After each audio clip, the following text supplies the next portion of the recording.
Welcome to the campus of Waxahachie Life High School for some Wednesday night football as the Waxahachie Life Mustangs take on the visiting Brownwood Lions in the season finale for the Waxahachie Life Mustangs. John, this is a football night, isn't it? It is an awesome football night. This is one of those things, as we were talking earlier, that it's the fun thing about Texas football. It's the one thing that kind of is not on the radar for those that are not in Texas to understand. But when you start your season, it's 108 degrees with 150% humidity. But now, like tonight, you're going to get into the colder nights, and it's going to be maybe below 40 degrees. Yeah, if there was precipitation in the air, it might be snow. We've got gloves and hats on, and it's a huge game tonight for both of these teams, really gunning for a playoff spot. Yeah, they are gunning for a playoff spot. So this is what I would call the game of the night in Texas, because this game has playoff implications. Well, you know, is there something more than implication? Because whoever wins this game will get into the playoffs. This is essentially the play-in game. Brownwood, obviously, crazy year. There's a reason we're playing it on Wednesday, and it's because it's 2020. Spoiler alert there. Brownwood's had some postponements, so they have 2 games left. However, that's against La Vega and Midlothian Heritage, games you wouldn't expect them to win. If Life wins tonight, they would move into that number 4 spot in the district, which is the cutoff for making the playoffs. It would give them the head-to-head win, essentially forcing Brownwood to win out. Therefore, this is, for all intents and purposes, a play-in game for the UIL playoffs here tonight. Yes, it is, and Life School is very excited because in such a big game like this, they get one of their key players, that all-star recruit, D1 level recruit, and Jalen Mann returns tonight. So that's going to be very exciting for the Mustangs, and you're hearing the Brownwood band strike it up, and now it's Wednesday night lights. We're going to, it's Friday night lights just placed on Wednesday. And you couldn't pick a better night, said just pristine. You look here for Brownwood, obviously had a 3-week essentially break due to some issues. You guess what those are. However, they came back strong last week with a big win over Alvarado. That's a team that Waxahachie Life only beat by 6, 20-14 here just a few weeks ago. So you know you have a formidable squad. Brownwood, they like to do it on the ground, and that's been a theme all year for Waxahachie Life, trying to stop the ground attack. John, talk a little about Royshad Henderson, the key guy to watch tonight really for the Brownwood Lions. Mr. Henderson lacks only 55 yards, Tim, to get over that 1,000-yard mark for the season. And so that's going to be something that the Brownwood fans are really paying attention to. This is a on-the-ground team. They earn every yard the hard way. Well, I shouldn't say every yard, but yes. Predominantly most of their yards are going to come on the ground. So it's going to be a nice, fun ground and pound style game. Right now, before we get to the kickoff, though, we want to kick it to our great Ellis County weather guy. Such a good guy. Kevin, why don't you tell us what's going on with the weather? We had quite the rainy start to this week, but as you can see behind me right here on the radar, not a thing on it. It's crystal clear on the radar tonight. No rain for tonight's game. The thing is, it's going to be cold and it's going to be windy, and that makes a really, really chilly combination here in North Texas. Temperatures are going to be in the low 40s, and winds are going to be at 15 to 20 miles per hour, gusting up to 30 miles per hour. So make sure that you bundle up and hunker down for tonight's game here in Waxahachie. Back to you guys in the stadium. Thanks, Kevin. That was awesome. Thank you so much for the before and after look at the weather. It's very, very chilly, and like I told you earlier, Tim, it's finally gotten to that temperature where I can see my own bad breath. and that's how you know. That's how you know that it is officially football weather. Yeah, this is awesome. Now we'll head down to the field for the final festivities, the national anthem. We'll be right back with kickoff of the biggest game of the year for the Waxahachie Life Mustangs.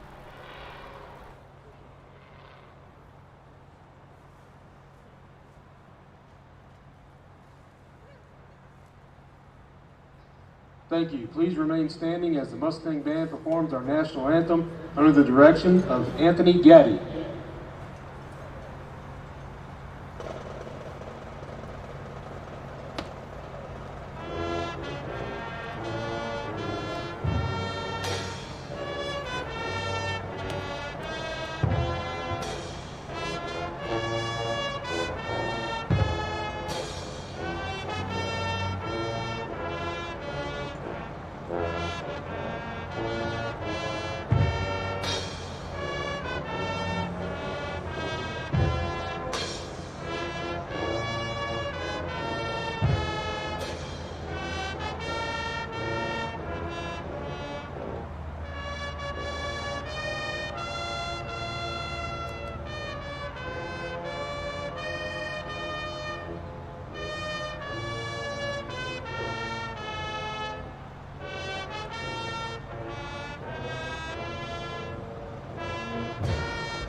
There you have it. Before kickoff, we want to remind you guys to tweet at us at CSN_high school, and you might see your tweet featured here tonight in the little box, and we may even give you a little shout out. Again, closing moments here before the final kickoff. You know, it's been a crazy year, and I think one of the things, John, that we've lost the most this year is memories. There haven't been a lot of memories made. You couldn't go to Disneyland. You couldn't go to the Grand Canyon. You had your birthday canceled. You had your wedding canceled. Tonight's a memory night if you're Waxahachie life. It's 40 degrees. It's the last home game of the year for these seniors. You have a chance to punch a ticket to a playoff spot. 20 years from now, you'll meet up with the guys at Whataburger and talk about this game. 2020's been pretty devoid of memories. Make a memory tonight if you're the Mustangs. And let the church say amen. That's right, Tim. This is a historic night for, like you said, the seniors of this crew, because if you get to the playoffs, and we talked a little bit about how you get into playoffs, some teams get rings, some teams get trophies, but that's how big a deal it is in Texas football to actually make the playoffs. And you got a chance. Got a chance right here, starting with the kickoff. It's a short roller picked up at the 8-yard line, and he's just barely going to get out to about the 20-yard line.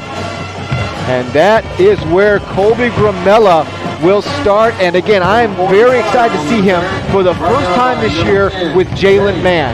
Since he's taken over at the helm, he has not had Jalen Mann as a threat. And now he's got his shot, and Jalen Mann is lining up out wide to start this game off. Gramella will start in shotgun or pistol formation with Jamal Whitman behind him. 4 wide for the Mustangs. Whitman now splits off to his left side. With the handoff to Whitman, he's going to fight up for around, call it a gain of 3 on 1st and 10. We're going to see Jalen Mann go both ways tonight. He's starting out on the offensive side, but he will end up on the defense. Gramella looking for Mann. He's just going to have to throw that one up for grabs. And, it's pulled down by Mann, and the ball pops loose. It's going to be out of bounds. That was almost a certain interception when it was thrown, and immediately you see Jalen Mann. You say he's playing both sides of the ball. Had to play both sides there, playing defense, but coming up with the catch. Gramella just gets this one off. And, Mann going up strong and just stealing that ball away from Malachi Rivera. It goes down as a gain of nothing, though. A lot of excitement for no gain, John. Yeah, and that's one of the results of Monday 18, night, Jackson. it's going to be hard to wrap your fingers around the ball and get a good, nice, tight spiral. The sky is clear now, but it's been raining for 72 hours. So, yeah, a lot of moisture in the air. Gramella going deep to man. Oh, just off a man's fingertips. He almost had it, and he could have been gone. Well-placed ball by Gramella and just unable to haul it in. And there'll be a 3 and out to start the game for the Mustangs. Gramella had that one measured out perfect. Hit man in the fingertips, and that's what he wants. Man's going to look back on it and just really want back, because he could have gone all the way. He was in stride and didn't really have to break his stride at all. That's one of the things we've seen the best from Gramella. He just leads his receivers so well. What he hasn't made up for sometimes in the accuracy. When he is accurate, he is leading his receivers right where they need to be, and they were close to breaking a big one. Here's the punt and away. Back to return. Dane Johnson is just going to roll out of bounds at about the 42-yard line. And that is where the Brownwood Lions will take over. Led out by Elias Puerta. 44-yard line. First and 10. Wearing those classic all-white uniforms with the pinstripes up the piping. Burgundy. I mean, like you were saying earlier, you can just tell these are jerseys that haven't changed in 100 years. Well, the only thing that's changed is they have face masks now. Blaze Espinoza back at quarterback. He takes it. He's going to quickly fire it out to his running back, who's going to fight his way forward to the 49-yard line. Roy Shot Henderson, mentioned in the pregame, we'll be calling him a lot. Number 4. And that actually might have gone down as more of a run. I believe it was a backwards pass, so those will count as rushing yards for Brought Henderson. down by number 7, Man. And don't look now, but Jalen Mann getting in on a little bit of the action for an assisted tackle there. Pickup of 4 on first down. Call it second and actually closer to 5. Second and 5. Espinoza again in pistol. Set back to his front. And it is a handoff. This time it is again to Henderson, who's breaking loose to the 40, the 30. He's going to get run out of bounds at the 21-yard line, but immediately we see the impact of Roy Shot Henderson breaking off a gain of about, call it 35 yards there. Push out of bounds. Just great awareness getting down the field. Keeps his eyes up. First run and gets over half of what he needs to get to that 1,000-yard mark. They do mark him back to the 24, but it is first and 10 deep in life territory. Espinoza changing the play at the line. Life will shift, getting a call in. He's got 3 out to his left. Henderson in the backfield. 1 man down to the bottom of your screen. And then hand off to Henderson again. This time he's going to be brought down for no gain by the Mustangs defense. Number 7, Henderson carries the ball, brought down by number 22, Whitman. Good crash off the play there, and coming in on the tackle, number 22, Jamal Whitman. So yeah, there's a lot of both ways players on this Mustangs team. Not a whole lot of breaks for some of these big time athletes. Second and 10 at the 24-yard line. Espinoza again in pistol, this time 3 out to his right. Mustangs showing a little bit of blitz. Espinoza going down the field, and he's got a man to the 15, down to the 11, 12-yard line, call it. That's Dane Johnson, and it will be enough to move the chain for a first down. The first true passing play from Espinoza. 15, Johnson. That was an excellent route run by Johnson, as you can see. He knew where the first down marker was and gave his quarterback a chance. He got himself open, little cushion there, and caught it. Got the first down. Good route running, where you have that upper route and the lower route that just creates that space. Now Espinoza running back off to his right, and the flag comes in, and that's in the territory probably of a false start. Wait on the official call. The white hat checking. No official word yet. Maybe they just weren't ready, Tim. And they're waving the flag off. Maybe they were looking at too many men. Flag has been picked up. So they are waving the flag off. It felt like the line judge might have been counting hats on the life side. So they may have thought there was too many Mustangs on the field, but there were not. So it'll still be 1st and 10, ball at the 11.5-yard line. And off this time, it's the other running back for them, Conlon Anderson, and the Lions are just going to run it every which way. Obviously, they got a guy about to break 1,000 yards, but they bring out Anderson here, kind of the heavier Number setback. 24, Anderson runs the ball. Picks up around number 3 2, Barnes. inside, just inside the 10-yard line, called for 9. 2nd and 7. Big test for this defense early to try to keep them out of the end zone.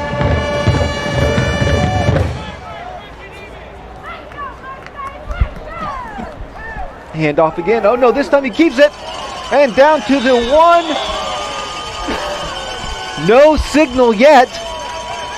And they're going to say he's down at the 1. Excellent play by Blaze Espinoza on the option, keeping it straight up the middle, getting a fresh set of downs, and be 1st and goal just inside the 1. Oh, they're going to mark him down to the 3, actually.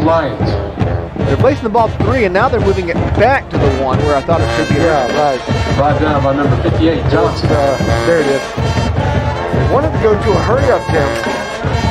Waxahachie stacking up as much as they can, but that's going to be, well, he's going to be held out. Wow, what a hold right there. And Jalen Mann was in on the tackle. Huge hit right there by Jalen Mann. Number 7, Henderson on the carry. He's getting stopped by number 7, Mann. some D1 props. If you're a college recruit, that's what you want to see. You want to see a guy that maybe he doesn't quite develop into what he was a college receiver, but you see he has the hit right there as kind of a linebacker DB setup. So Jalen Mann is the complete package for a college recruit. Mann's primary position on this team has been cornerback for the last 3 years. 2nd and goal, this time at the 2, so it's a loss of 1. Still showing a heavy, almost I formation. The Lions, and oh, that's a busted play, but Espinoza's going to recover and go into the end zone. The play did not happen like it was supposed to, but Espinoza with the quick recovery takes it in for the 2-yard touchdown. Brownwood takes the early lead here in Waxahachie. You call it a busted play, Tim. That quarterback just said, hey, that's our trick play. We're getting close to Halloween, trick or treat. We may see a lot of tricks tonight. Now on to kick the extra point. Oh, looks like the Mustangs might have jumped. No flag, and the kick is up and good anyway, so it'll stand as... Oh, there is a whistle now, but yeah, they're probably going to wave it off. 7 minutes and 21 seconds So left. Espinoza with the touchdown. The score is Give the Brownwood Lions, 7, and again, he was offsides on the Mustangs, but they'll just wave it off. Gives the Mustangs, again, an early 7-0 lead. They took over at about the 42-yard line. So that drive goes 58 yards in a hurry. Thanks in part, well, thanks mainly, I would say, to that big Royshot Henderson run to get him down to the 20. No doubt, reeling off about 27 yards there and putting them in excellent position. But they had to continue it, so it was a good pass, a 8-yard pass to get a not so easy 1st down. And hats off. It's the kind of drive, offensive drive. It's the kind of drive you want to start the game off with. You show 2 different running backs, both get on the run. We can't just say, okay, we're going to limit Henderson tonight. We can't just say, oh, we're going to keep Espinoza from scrambling. You saw a lot there early on, and so very solid start after the 3 and out for the Lions of Brownwood. Espinoza will go out now to kick this ball off from the 40. Back to return, Draylon DeQuire. If the ball even gets to him, and it's going to be another squibber, DeQuire is going to pick it up at around the 13-yard line. He's got a head of steam, and up to the 30-yard line. Now call it the 29. Whew, he was hustling. If there had been a hole, he'd have been gone. He was just kind of running straight ahead to see what was going to happen. Number 4, DeQuire on the return, brought down by number 27. We'll be at the 29-yard line. So now Carmella and Cruz step out again after a 3 and out. A 3 and out, though, with a nearly missed touchdown pass to Jalen Mann. So just keep going back to that well. It'll hit tonight. Well, The Mustangs have proven that they can score and do it in high fashion with big numbers. So this is a long way from being overtime. Rumella is just going to go underneath. Oh, and trip up. Excellent tackle. Gillespie By number 23, Reese Bolton coming in Number 13, to just Gillespie. sweep Chris Gillespie off his feet. Throws him for a 4-yard loss. Brought down by Second number 14. 26, Anderson. Rumella back under shotgun. He's just going to get it out. Oh, and that was a lost in translation moment right there. Gillespie and man, I don't think either one exactly knew who to go to, who that was supposed to go to. Well, that's a little bit of the risk you run when you're trying to go into the hurry up. You got to make sure all your players are on the same page, even though you're moving fast and talking quick. And that was an example of not everyone was on the same page. And now just like that, it is third and very long. Mustangs been unable to establish anything on the ground yet because of that. Oh, and a jump there for the Lions. This is a free play. And Grumella's just going to dump it off for a gain of about 2. And the referee's signaling fourth down. The Mustangs are kind of waiting around for their flag. And they are not going to get it. They are not going to get the encroachment penalty. As you see right here, jumped and was clearly still across the line. The Lions were barely even moving after the snap. The Lions even thought this would probably be bad enough to get ruled a whistle before. Yeah, so the Lions luck out on that one. There's no free play, and so the Mustangs will punt it away again. Got to go to a 38-yard line. Another solid punt. Great hang time on that one. Especially when this kind of weather, you're kicking a rock, basically. Number 17, Hartman's kick. But it will be the Lions' ball at the 38-yard line. Again, decent field position for them after the second 3 and out of the game. Lions, 38-yard line. First and 10, Brownwood.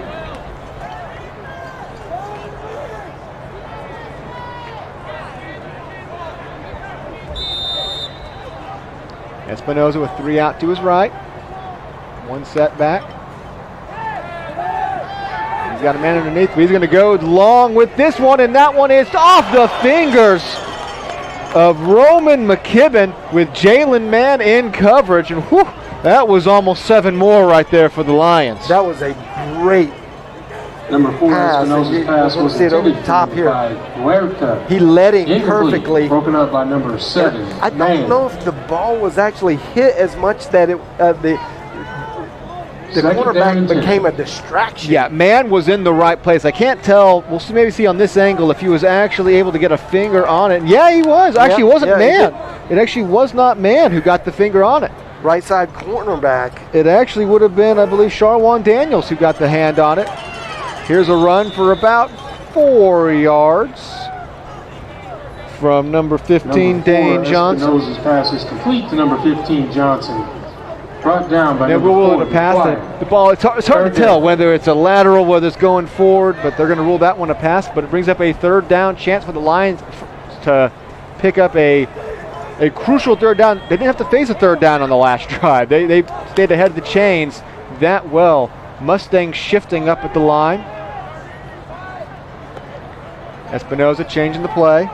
And the Mustangs spread back out wide. And it is a handoff, and that's going to go nowhere. The Mustangs staying very patient up front, letting the play come to them.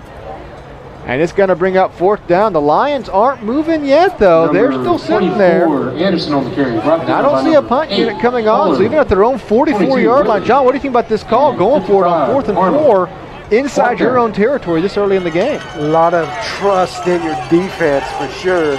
And this early in the game, I don't know. It could lead to be a mistake. We'll see. And Espinosa's now trying to draw off sides, so we'll see if that's the gambit here. He's looking back over to the coach. Play clock down to 5, so yeah, this may have just been to try to catch him. So yeah, it will just be the old try to draw him off sides play. It does cost him a timeout. Yeah, slightly early in the game to try that, but I do credit the coaching staff for coming up with this. You're going to get a first down if you can get a quick offsides by the defense, and it just didn't work out, so they had to burn a timeout. And solid heads up by the Mustangs. You could tell they were raring to come across that line. And so to not jump in that situation is always, little kudos to just a little, that football IQ that you got to have. Have that awareness that there's only 4 yards behind you. If you make a mistake, you give it to them for free. So now the punt unit will come on for the Lions. Very spread punt unit, though. You see that a lot more in high school these days, the very spread out look instead of that typical bunched in. And that can sometimes lead to some trickeries. We've already seen a little bit of trickery tonight. See if there's some more, but no, that's just going to be a punt away. Fantastic punt. Very good punt. It's not going to get the roll, though, so the Mustangs are lucky there. Number 4, Espinosa's but punt. It will be inside the 20-yard line for the third drive. 18-yard line. Third drive already for the Mustangs, and we're just barely under 5 minutes to play in the first quarter. So a lot of quick movement, a lot of defense, definitely on the Lions' part thus far. And Grimella looking for the team's first down of the game. Handoff. That's not going to go much of anywhere. Datrian McCoy. Number 5, Barry. Check that, Elijah Berry. Elijah Berry back in the lineup. And that's just going to be, call it a gain of 1 up to the 19-yard line. 4 wide again. Elijah Berry, very hard to stop if he can get a good headwind and or go against get some wind in his sails. I mean, he is very hard to bring down. Break open that first hole and he'll show you what you can do. Quick pass out to Mann. It's going to go behind him. He tries to make a move and is just going to fight his way, not even quite back to the line of scrimmage. Call that a loss of 2. Brings up a 3rd and 11. Yeah, just wasn't very well delivered. If you catch the ball as a receiver and you're running the wrong way, that makes your job about 100% harder. Well, it looked like the ball slipped out of the Mellis' hand. Quick pass out, and again, not going to go anywhere. Call it a gain of 1 on the quick hit of the choir. And so far, going vertically like that, or laterally really, has not resulted in anything for the Mustangs. And it'll be another 3 and out. This time punting even closer to the shadow of their own end zone. 15, Johnson back deep to return.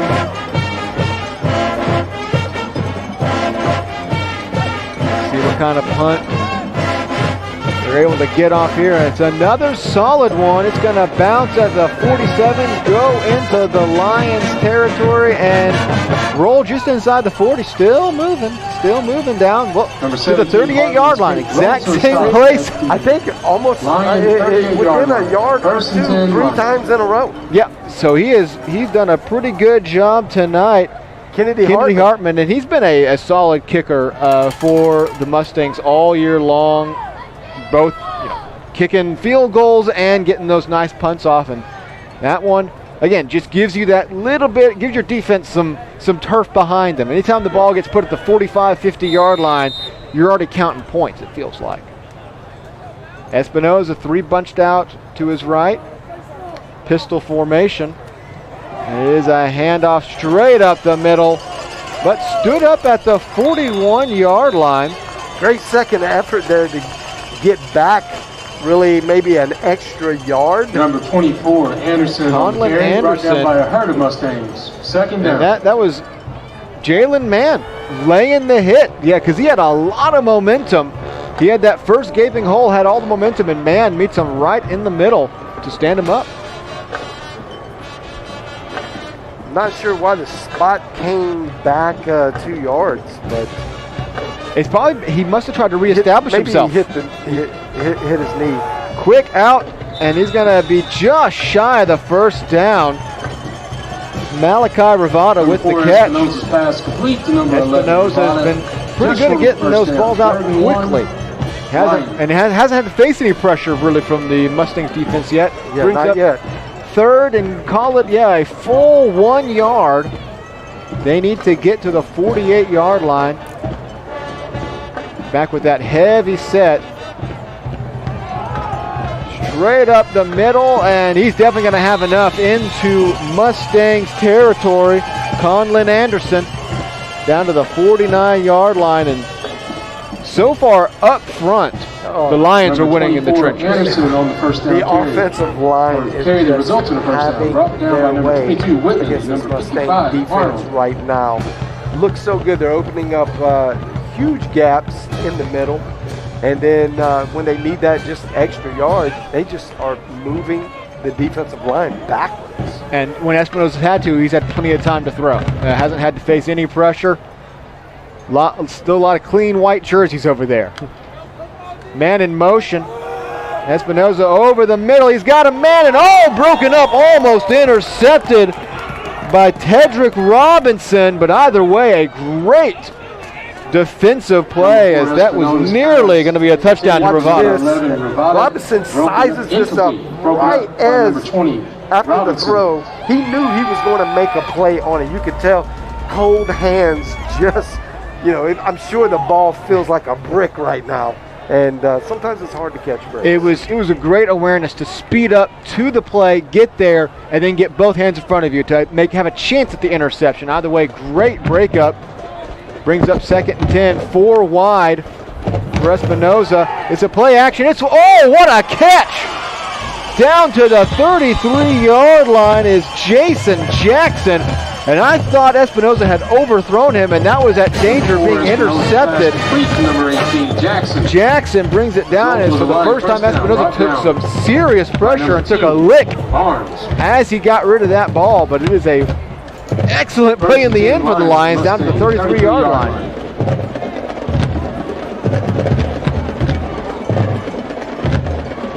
That heavy look again with Elias Huerta leading the way.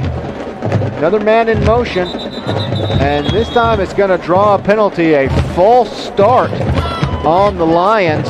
False start on the Lions. That'll set them back 5 yards to 1st and 15. Throwing Dane Johnson in motion like that. Looks like somebody left the line just a little bit too soon. That was going to be a little drop pass to the man in motion. At least that's, unless they were just faking us out. But it's kind of how it played out. He had the ball in his hand, so unless he was planning on going end around a wide receiver pass, they'll run it again. He's in motion, and this time he'll hand it off instead to the running back. Back down, pretty much picking up everything they lost on the penalty. And one. Conlon Anderson has been getting the heavy workload here early on. After the big run from Royshot Henderson, we really haven't seen him back out there. Robinson and number 22, Whitman. 2nd down. And it will bring up 2nd down and 9, and that will actually be the final play of the first quarter. A quick moving first quarter with a lot of drives. First quarter with the Lions leading 7-0 for the Lions. And again, what we're calling this play-in game. If the Lions win, they actually clinch. They clinch essentially that spot, since they've already beaten Alvarado. They clinch that spot. Check our social feed, and Adam Ferguson loves the look of those Brownwood jerseys. He loves an all-white jersey combo. Well, Adam would have been here with you tonight, but maybe avoiding some COVID-19. I don't know. He's not feeling as well as he could to be up here in Waxahachie. I'm sure he'll be with you for some college action this weekend, Tim. Yeah, we shift gears pretty fast this week from the Champion Sports Network over to the SAGU Sports Network on Saturday for the first home game of the year. So we get the last home game of the year for the Mustangs right here, followed up immediately by the first home game of the Southwestern Assembly of God University Lions. So as one season ends, another begins. That's just 2020 for you. You can't even keep track of which sport is supposed to be going on right now. Bizarro world. 2nd and 9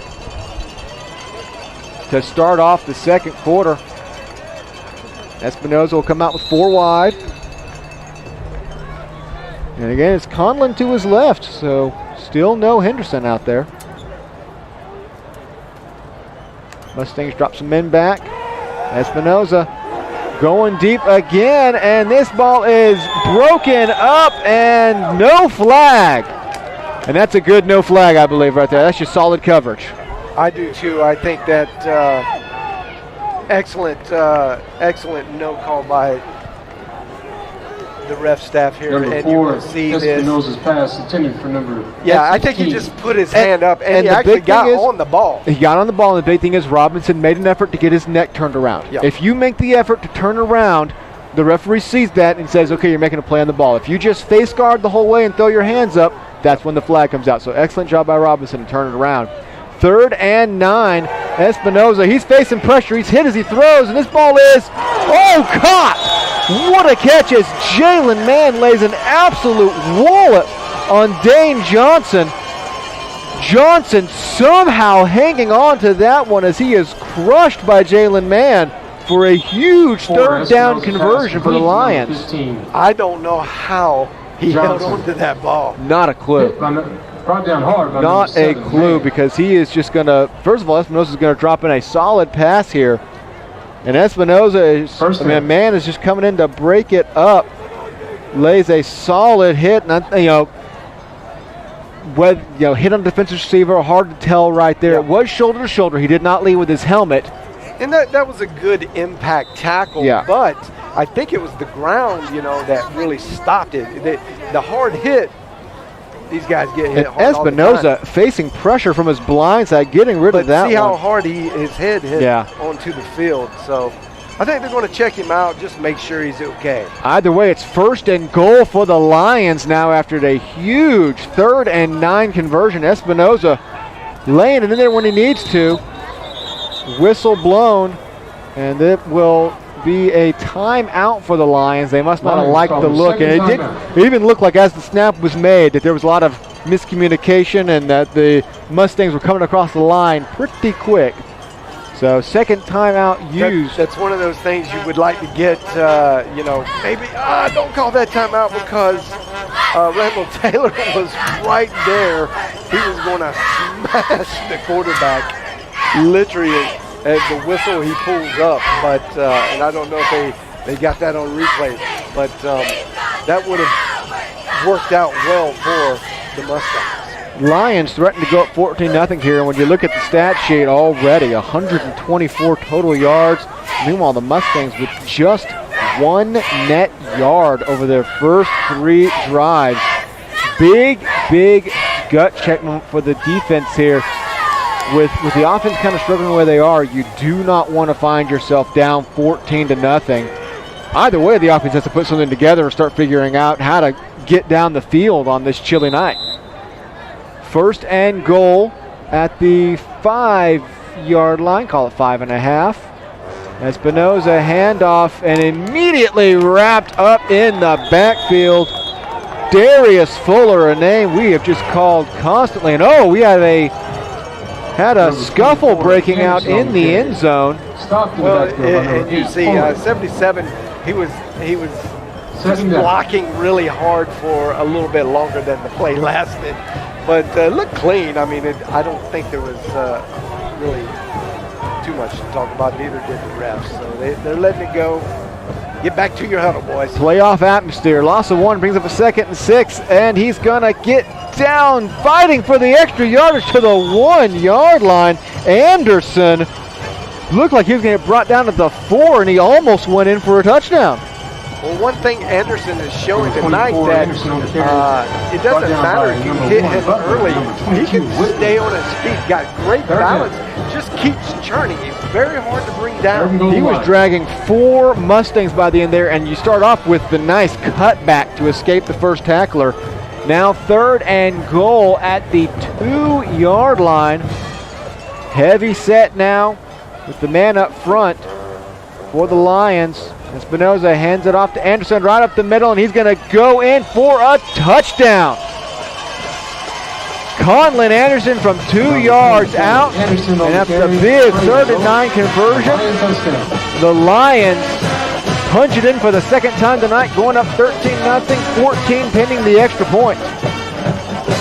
we said in pregame analysis that this was going to be a ground and pound type of game for Brownwood, and they are proving us right, Tim. With the occasional big pass. So you're right. Oh, and the ball snapped over his head. This is a live ball, and just going to have to fall on it. Junior Martinez, so no good. No good on the extra point because of the bad snap, but still, the Lions lead 13-0. And that's a good correction, Tim. That was a great pass by Espinoza. Again, they've just done it every which way so far. It's kind of lopsided though. But he's completing the few passes attempts that they make. There's a good completion rate going with that, so it does fill. But they're really running it maybe 3 to 4 times as much as they're passing. And the Lions faced 3 third downs on that drive and converted all 3 of them.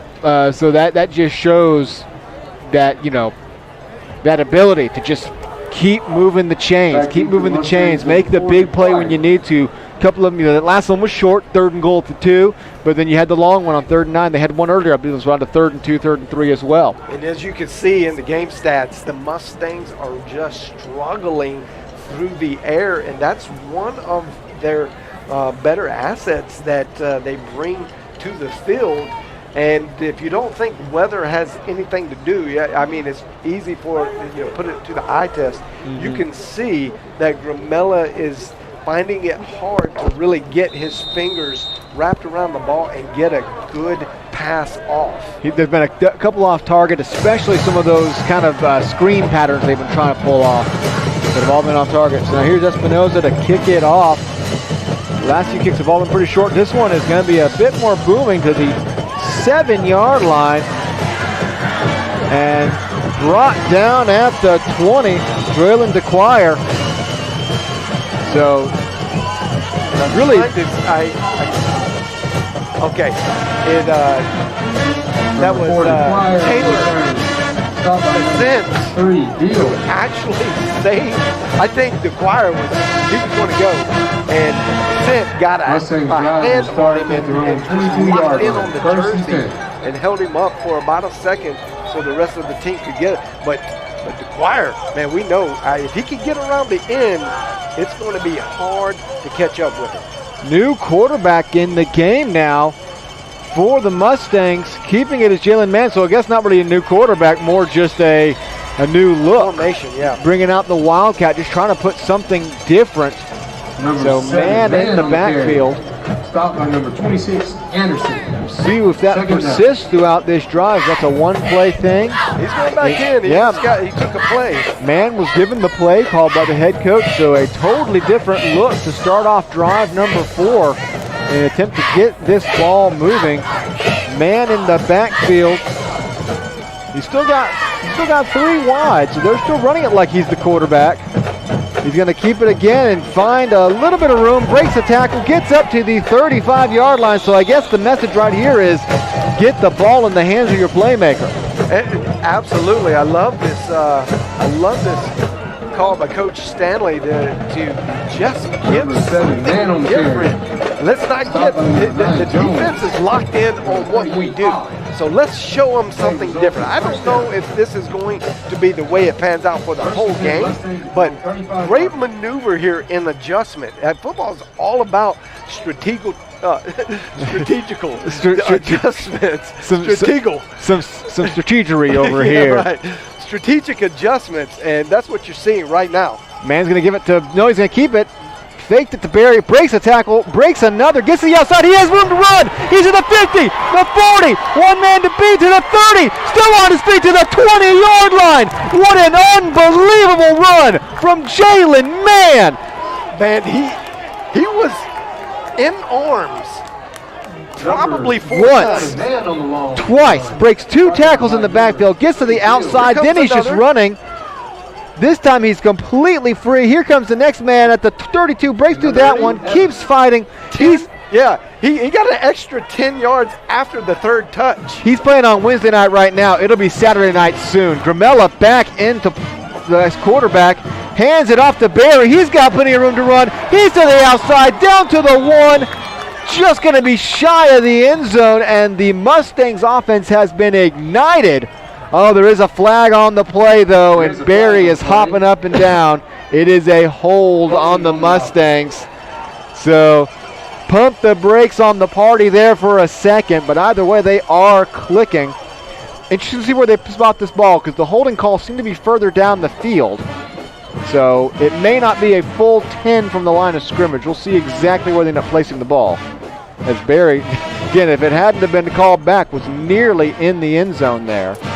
It got called back for a spot foul, but so yeah, it will be a spot foul. So essentially it goes for a gain of 2. So the hold was well down the field. So the ball is placed at the 18-yard line, bringing up a 1st and 8. So the rare penalty where you actually gain yards on the play that you have a penalty.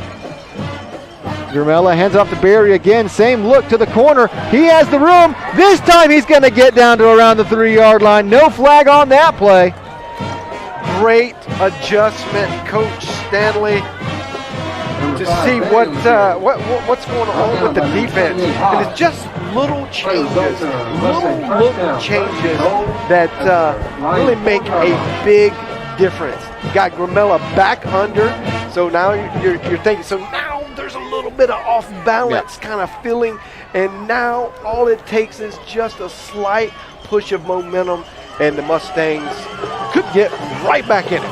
1st and goal from the 4. Gramella just back to Barry. That's the well they're going to. He's fighting. He's in the end zone. Touchdown. Elijah Barry and Jalen Mann put the offense on their back and march down the field to get the Mustangs right back in this one. An impressive drive. Especially after that, they had no yards going into that drive. They had -1, or I guess +1 yard on the day. They had +4 on rushing, -3 on passing. So still -3 on passing, but they had 1 total yard, and they just churned it all out there on that drive. Brief pause as a Lion leaves the field, luckily with just a little bit of help. So now back for the kick, Kennedy Hartman, to try to make this a 6-point game. And it was feeling dire just around 3 minutes ago for the Mustangs. True, and that drive wasn't really filled with a trick play. It was... Ooh, that was... Speaking of tricks, that one needed a last gust of breath to get over the pylon. But it did. It counts as 7. And I would call that the Halloween drive.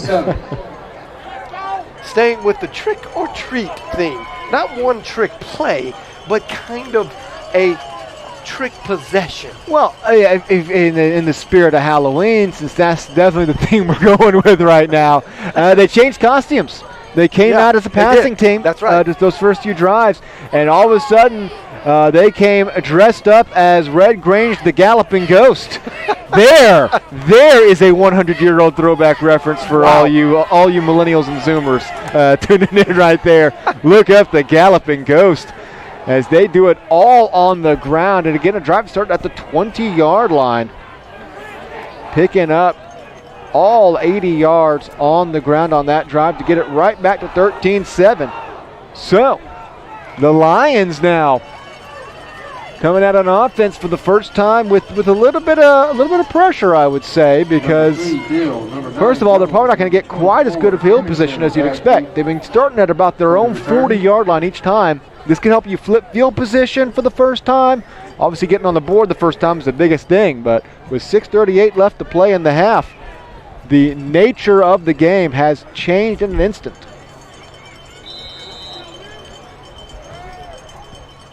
Hartman to kick it off. It's going to be a pretty high kick, and it's going to be brought in by the 26-yard line, dancing for room. He's got some space out to the right side. He's up to the 40-yard line. He's crossing midfield, out of bounds in Mustangs territory. Jason Jackson, and just what I said, they might not have as good a field position as they'd had before. they start off with their best field position of the night. So I guess speaking of Halloween, there was a jinx for you as Jackson just keeps staying up. Has to run all the way across the field. I don't know if we're going to get the effects of the full moon because it's not really a full moon, but it's close. I mean, you can see from that distance, it looks like it's pretty full. What do you call that kind of moon, Tim? Oh, I would have to pull out my chart. Waxing or waning or? I believe it's waxing because I believe it's getting full. So if I'm not mistaken, we're going to see. It's going to be a 5-yard penalty here on the Mustangs to start off, as it will be encroachment on Waxahachie life. So 5 free yards, and the ball now inside the 40-yard line without having to run a play. First down. Big start for the Lions.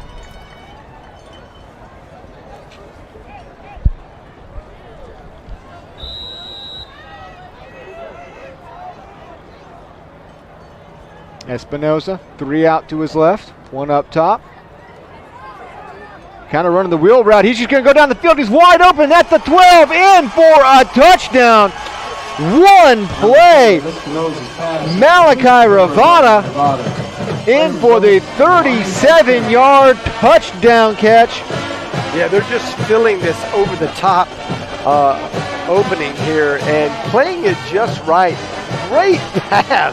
I mean, just on the money. And the pump fake to start it off right here. You see Espinoza, he has the wheel route going, pump fakes, and then just immediately pivots and tosses it to his wide open receiver, Ravada, in for the touchdown.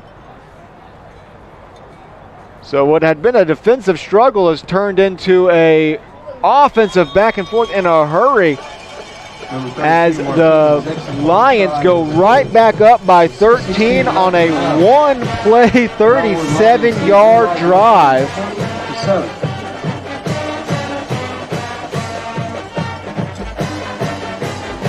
Their yards per passing play has got to be really, really big. per completed passing play. Yes.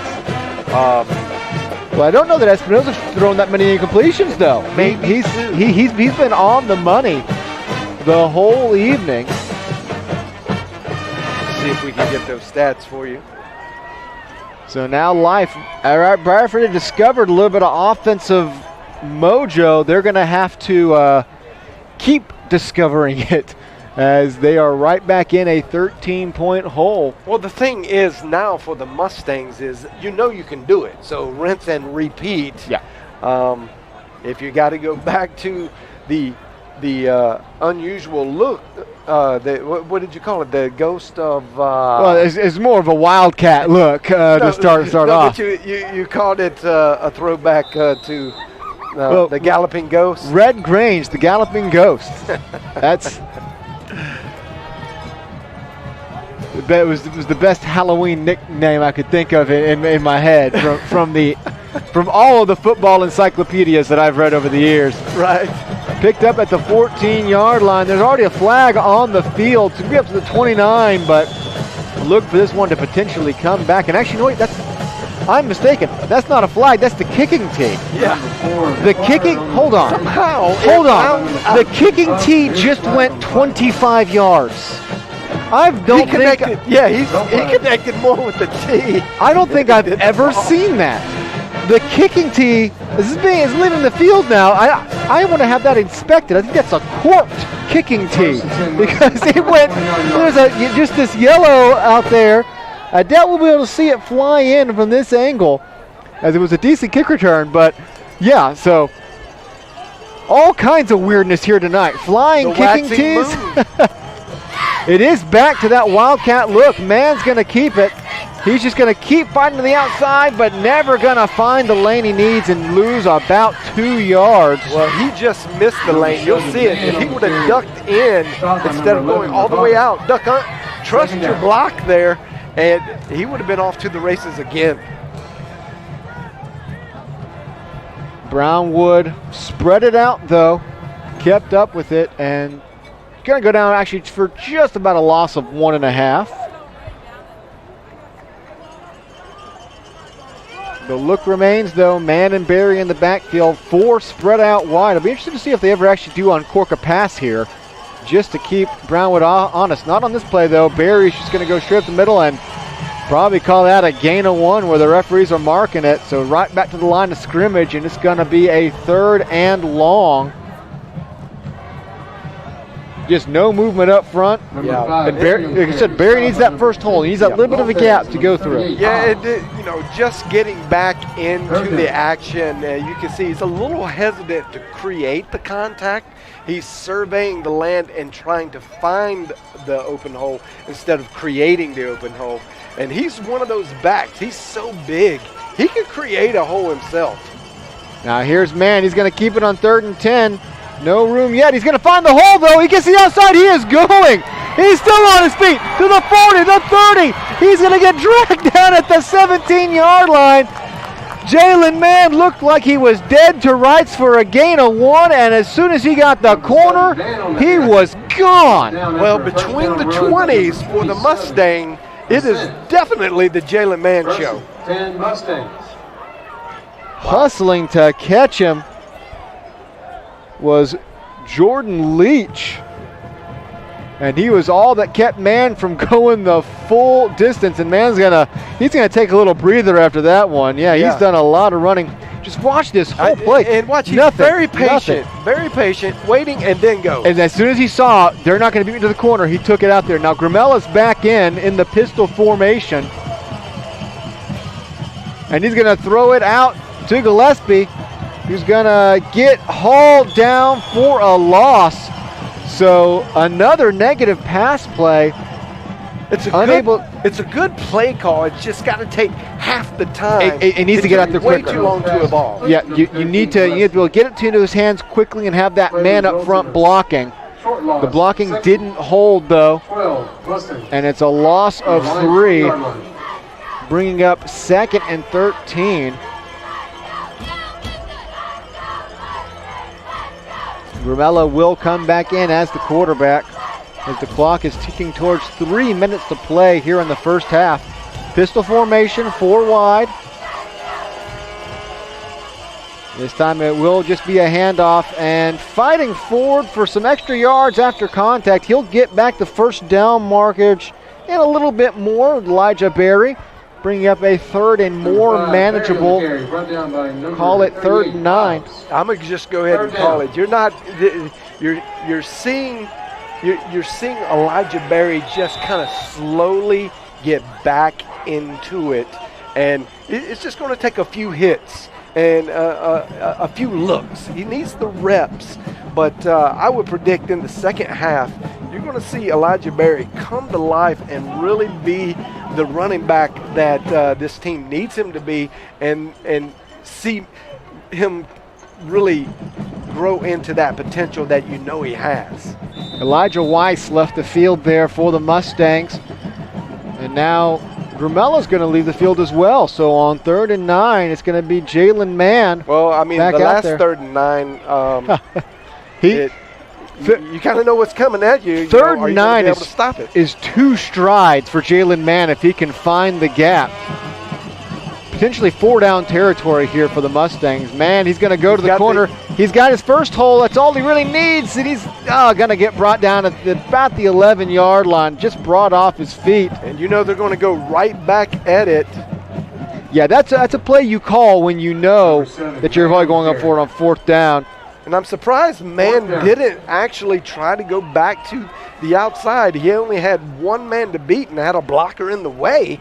So there was nothing but green in front of him. It was a solid tackle made by the linebacker to cut back in and get him off his feet.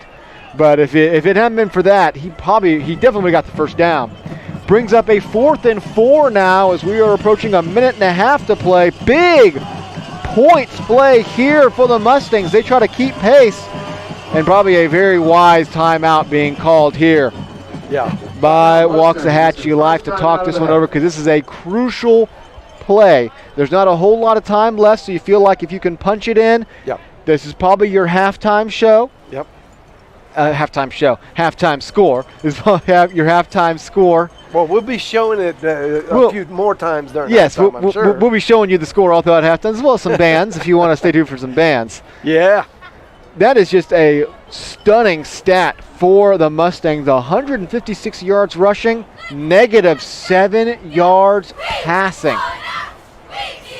Not what you usually expect to see from the Mustangs, but you love what you're seeing at the moment with how they're moving the ball on the ground. Meanwhile, the Lions, who we said expect a more rushing attack, they actually have 103 yards to the air. So they've been decent to the air tonight. Yeah, I mean, if you really want to catch Brownwood off guard, there's a 0% chance they're going to anticipate a pass if Jalen Mann is in the backfield. Well, and he's not. Gramella's coming back out. So they are going to bring out, interesting call here, bringing out Colby Gramella again. I think they're going to go to Barry and just say, hey, we need you to go get 4 yards. You can get 4 yards. Go get 4 yards. And they are going to show a heavy bunch formation here. Jalen Mann's going to come in tight, as well as all the other receivers. So all 4 receivers bunched into the line of scrimmage. Watch out for the leak on Jalen Mann. Could be. There it is. Going to the end zone. Jalen Mann, touchdown! I believe I called that, Tim. You did. You said it. Watch for it, and you were right. As it's been a rough night for Gramella, but he comes through in the clutch there, dropping it into Jalen Mann's hands on 4th down for the touchdown. That was everything Gramella needed to have happen the right way, right there, and really great pass. And well worth the timeout. Yeah, called excellent call by the Coach Stanley. Kudos.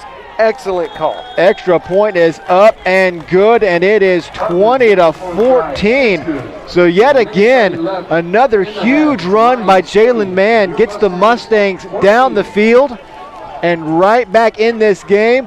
And Colby Gramella, who's had one rough first half, is going to end it, at least on offense, on a very positive note. Getting back to 0 yards passing, as weird as that is. Right. Okay, John, I've been watching football for a long time. I don't believe I've ever seen the stat line 7 for 9 for 0 yards and 1 touchdown. That is crazy. I don't believe I have ever seen that stat line. That is bizarre. Meanwhile, Jalen Mann, 6 rushes for 127 yards and a touchdown catch. I mean, Jalen, we said keep an eye on him. He's back to play tonight. Yep. He is back to play tonight. If this is his last game of the year, his last game as a Mustang. He's a senior. If this is his last game, he's putting on a show, but he's trying to fight to make sure it's not his last game to get one more playoff appearance. Yeah, and it just took a little time to get warmed up. It was cold, man. It is cold. I'm sure they're cold down there on the field. A weather update. Both of my big toes are numb. It's a 8-toe night, I guess. We'll see. It may whittle down to like a 2-toe night. I'll keep you posted because there's 3 or 4 more that are definitely reaching numb stage. Here is the kick. It's deep, back to around the 10-yard line, out to return. Oh, he's got a hole. He's up to the 40, not quite crossing midfield. As it's going to be the kicker, Kennedy Hartman, that makes a huge tackle. Either way, for Brownwood, with only 1 timeout and the clock not in your favor, that is a massive return to keep this drive going. It really is. What a tackle by Hartman. That was just a pure tackle. That wasn't a trip. Could be a game-saving tackle, really. And now the defensive the Mustangs have got to just tighten up the belt and play solid defense because this Brownwood offense is explosive. They score. They get yards. Oh, it's tipped up in the air. That was wild. That's one of those where it's almost you're playing too pure a defense. Everybody was so focused on bringing down the man. If they'd had their eyes open a little bit more, as this wobbly pass was in very close danger of being intercepted. Well, incomplete and right back to the line of scrimmage. And Espinoza can. We got a flag on the play, and I think that's going to be trying to hurry up a little bit too much. Yep. It's going to be a loss of 5 on the false start. I don't know if you saw the way that play kind of played out, but it was a tip, and then 18 caught it, and that would have it's just going all right for Brownwood right now. And Espinosa is a big reason. He's doing his great leadership in the backfield. You can see the confidence is there for Brownwood. And this is a high-powered offense. They can do it on the ground. They can drain the clock. But Espinosa says, I can also do it in the air. We've seen 3 great big, I don't know exactly, but around 30-yard pass plays. Yeah, and in big moments as well. So now it'll be 2nd and 15, a minute 14 on the clock, 1 timeout for the Lions. Espinosa's got 4 wide and a running back to his right. Low snap, he's going to recover. Going downfield, he's got a man, it's caught. And he's going to fight his way down into the end zone. Touchdown, just like that. Another big kick return gives the Lions good field position, and a blown coverage is going to give the Lions another long touchdown pass. You can't see it there, but I don't know how Gillespie, I think he slipped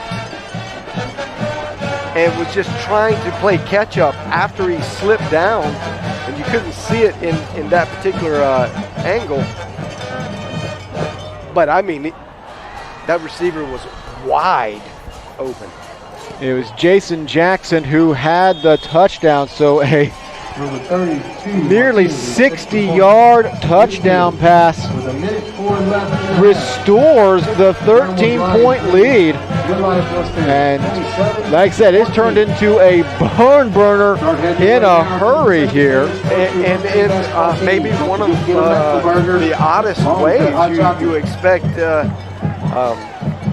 Brownwood to get a lot of their total yardage and their scores from the ground game, but most of this yardage is resulting in passes. It's been all Blaze Espinosa for the most part, and curiously, we saw him on the very first drive, Roy Shad Henderson. We mentioned that he had a chance to go over 1,000 yards tonight.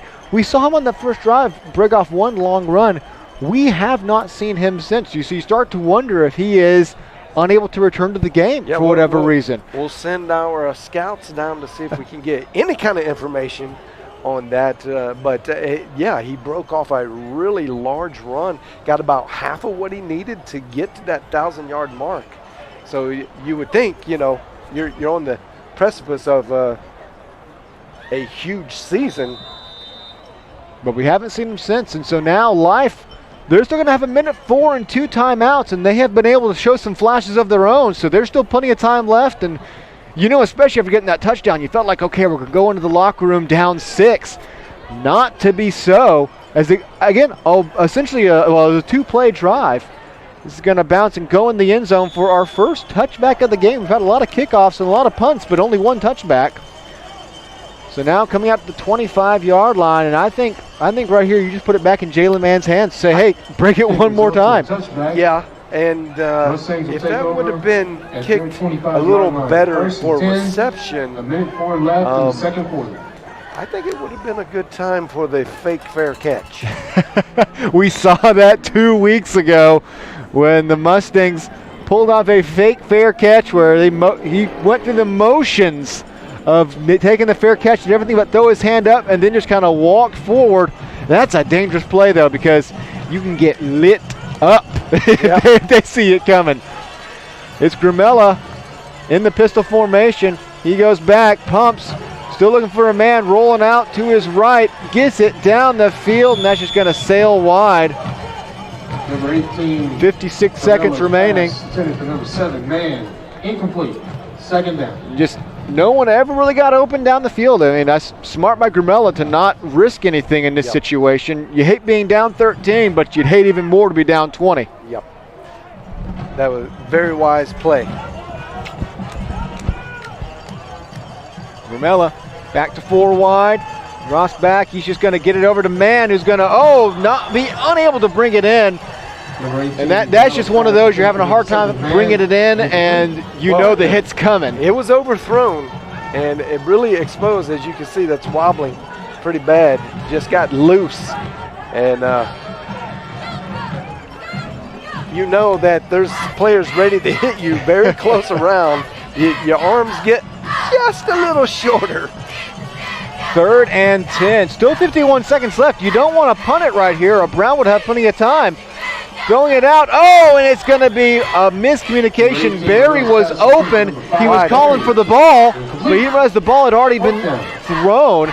And credit right here, the pressure from Reese Bolton, number 23 for the Lions. That forced the ball out of Gramella's hands early. And it'll be a 3 and out and a punt with 46 seconds left. So, goodness, the way they score. Well, they scored, plenty of time left. They scored in 41 seconds last possession.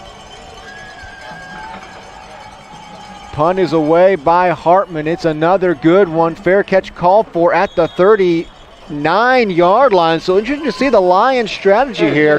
You're up 13, but you got good field position, and you know that you can do this. You know that you can find a way. One pass away, Espinosa showed them quite a few times. And they are going to come out with the 4 wide yet again. Conlon Anderson in the backfield. Espinosa already having quite a night, and we're not even at halftime. He has almost a full game's worth of stats. Espinosa's looking down the field. He's going to go over the middle, caught at the 50-yard line. Hauled down is Elias Huerta. We've called his name a lot as a lead blocker, but he gets the catch there. Hurry up from the Lions. Clock moves, and he's going to spike the ball with 29 seconds left. So you always talk about the double dip going into halftime. Brown was going for the triple dip right now, trying to get two scores in the span of less than a minute, and then they get the ball first to start the second half. So Brownwood really has a chance to run away with it right here. Life needs to make a stop. 4 wide for Espinosa. That same look they've been showing. Gets the ball. He waits. He surveys. He's down the field, and it's going to be a flag. Going to be a pass interference call, I believe, on Kendall Barnes. Malachi Ravada was the intended receiver. There's a lot of bumping and grabbing. We'll see exactly if you get there in time. It's hard to see there, but Barnes had the right hand locked down on that receiver. Just doing it. The ref was right there to see it. I mean, it couldn't hide it. It's one of those, especially when it's underthrown, it actually helps the wide receiver and quarterback because the wide receiver is trying to fight back. You'll see it a little bit better here. He's trying to fight back to the ball, and because of that, the interference is more apparent. 15-yard penalty to the 33-yard line. The clock did move on the play, though, so there's 22 seconds remaining. Only one timeout for the Lions. 3 out to his right for Espinosa. He's looking that way. Pumps, keeps it. He's going to get brought down for a sack at the 34-yard line. They're going to call a timeout, their last timeout of the half. It's going to be 12 seconds left on the clock. It's going to be a split sack between, I believe, Darius Fuller and probably Aiden Brown. It's hard to tell who was all in there, but Darius Fuller was the one who actually got the biggest assist by going up and getting in his face on the pass defense. So and Fuller, he's another dynamic player that if you can get him loosened up, he's the guy that can hit you real hard, create some momentum we saw him with the sack on the quarterback, created a fumble and almost a defensive touchdown. Fuller, we haven't called his name much, but he is one of those high-impact players that can show himself. They just got to get rolling. I think it's a credit to Brownwood's offensive line that we haven't called his name much tonight, because he has been a beast in almost every game we've seen this year from Waxahachie Life, but the Lions have been holding him in check. It will be 2nd and 10.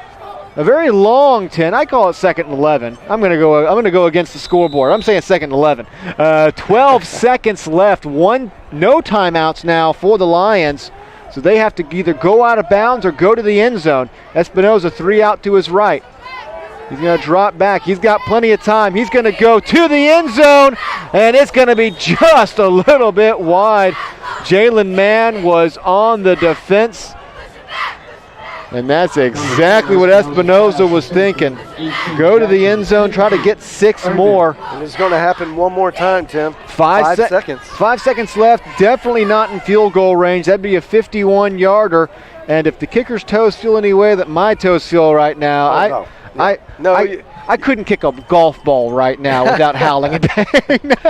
Well, and this is when Coach Stanley puts Rob Gronkowski and Randy Moss in the end zone. Here's Espinoza. He's going to heave it up high. There's a shot. Oh, and it's broken up in the end zone by Gillespie. There was a chance on that one. That was nearly... If you'll catch the replay here, that was a lot closer than it could have been. But Gillespie's going to get in there and, just break it up. That was a 43-yard on-the-money pass. Jason Jackson almost had that in his hand. That was very, very close. As it is, though, Brownwood putting on an excellent offensive show, especially in the second quarter, putting up 20 points in the quarter total. But life has found some life, and they've put up 14 of their own, and that'll be our score at halftime, 27-14. Well, it does feel like Coach Stanley for the Mustangs have found a way to get in the end zone. There is some silver lining in the clouds right now, and I think they just got to get a defensive adjustment just like they did on the offense. Get a defensive adjustment and find a way to stop Espinoza through the air. Get him back on the ground. Get a stop or two, get a couple more plays from Mann, and you're still very much in this game, a game that will decide the 4th and final playoff participant from the district. We will be back with second half action here in a little bit. For now, we hand it over to the marching bands. Wednesday Night Lights with the marching bands. We'll be right back for second half football here in around 25 minutes.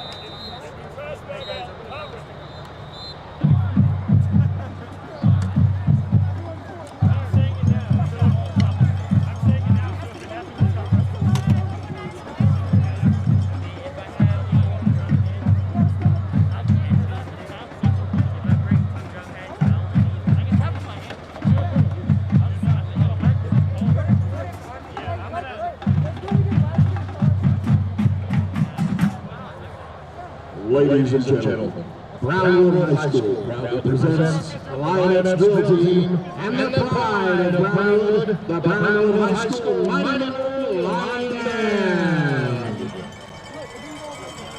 The Lion Drill Team is under the direction of Stacy Hetzel and Assistant Director Bethany Pittman. Led on the field tonight by Captain Kyle Richardson. Tonight's Lion of the Week is Lexi Waddell. The Lions tonight perform a power routine to Wipeout.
The band is under the field direction of senior drum majors Sarah Reeves and Waxahachie.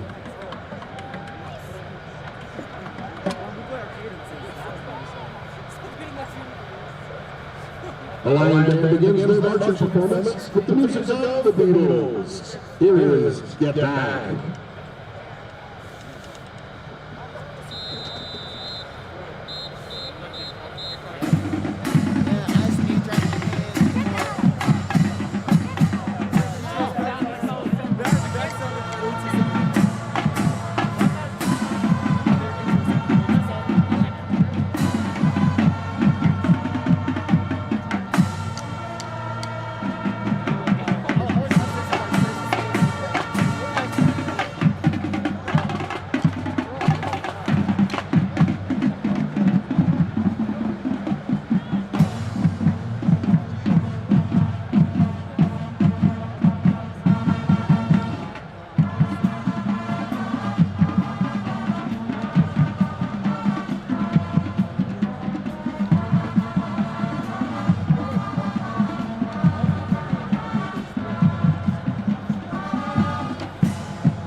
All your favorite Brownwood fans, for the Brownwood High School fight song.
The number 14 is Chris Robinson.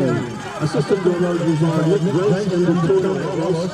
And Captain Angela Romero, Baptist President Valerie Stoll. The mighty Lion Band directors are David Lambert, Leslie Lambert, Megan Yates, Ethan Yates, and William Massey. Thank you, Kohler, for sponsoring the Band Member of the Week. This is the voice of the Lion Band saying, Go Lions!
Introducing your Life High School Waxahachie High Steppers. Your captain, Michaela Worley. First Lieutenant, Crystal Henderson. Second Lieutenant, Trinity Taylor Brown. High Stepper of the Week, Crystal Henderson.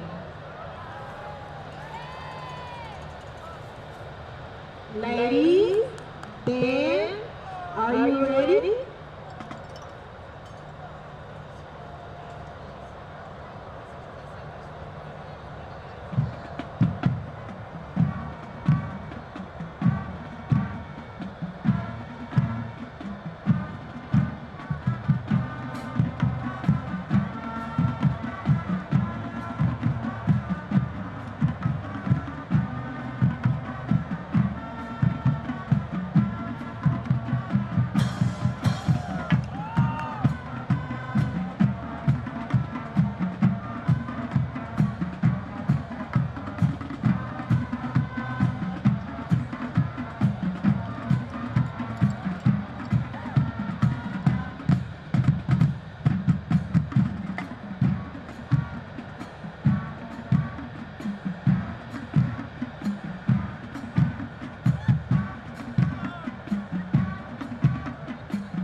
Welcome to the field, the Life High School Waxahachie Marching Band. The band will be performing their 2020 program titled Rise of the Phoenix. Director of the band is Anthony Gaddy. The band is led by color guard captain Waxahachie Hawkins, with drum majors Crystal Rodriguez, Maddie Daughtry, and Molly DeWeese. Drum majors, is your band ready?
I've got enough rope on my. Yeah, but they'll do something negative.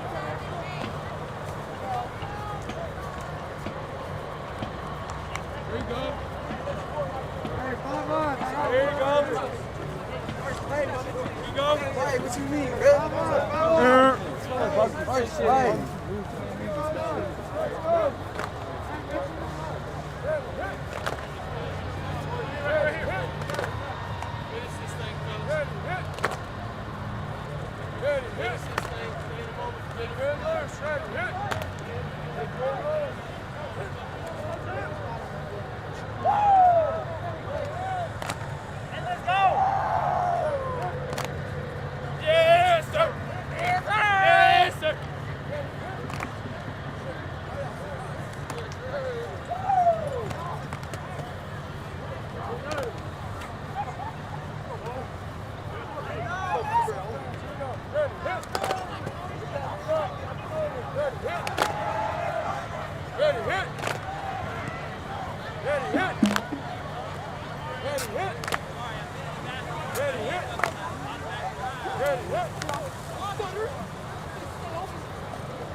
And welcome back for the second half of action here at Waxahachie Life High School, where the Brownwood Lions lead the Waxahachie Mustangs 27-14. Looking at some halftime stats, 235 yards for the Lions for 166 for the Mustangs, but that's actually pretty impressive considering that was one through the first three drives, so it all happened at the end. Jalen Mann has done it for the Mustangs, 6 runs for 127 yards, plus he had a touchdown catch towards the end of the first half. On the other side, it has been not all, but primarily Blaze Espinoza, who put up just dazzling numbers in the first half, including a big-time late 58-yard touchdown strike. You see there 169 yards, 2 touchdowns, and a rushing touchdown for Espinoza. But that late 58-yard touchdown strike put them back up by 13, and the Lions will be getting the ball first to start this half in a must-win game for both teams. Both teams trying to punch that ticket to the playoffs. Winner does it, basically. It's almost as simple as that. Winner is going to get that number 4 seed in the division and is gonna, move on to play an extra game. Loser, if Brownwood loses, they still have 2 games. They would have to win both of them to make the playoffs. If Life loses, then that's all she wrote for 2020, as the Lions will enter the field right now through their banner as we approach the second half of play. Just a reminder to follow us on all of our social media platforms at CSN_high school. Give us a shout out there, and you see it going by there on the ticket. The ticker. People from Brownwood watching. Thank you guys for tuning in here tonight. People from Burleson. People from all over the state of Texas. We're the biggest show in Texas tonight, undoubtedly. For high school football, it's Wednesday night.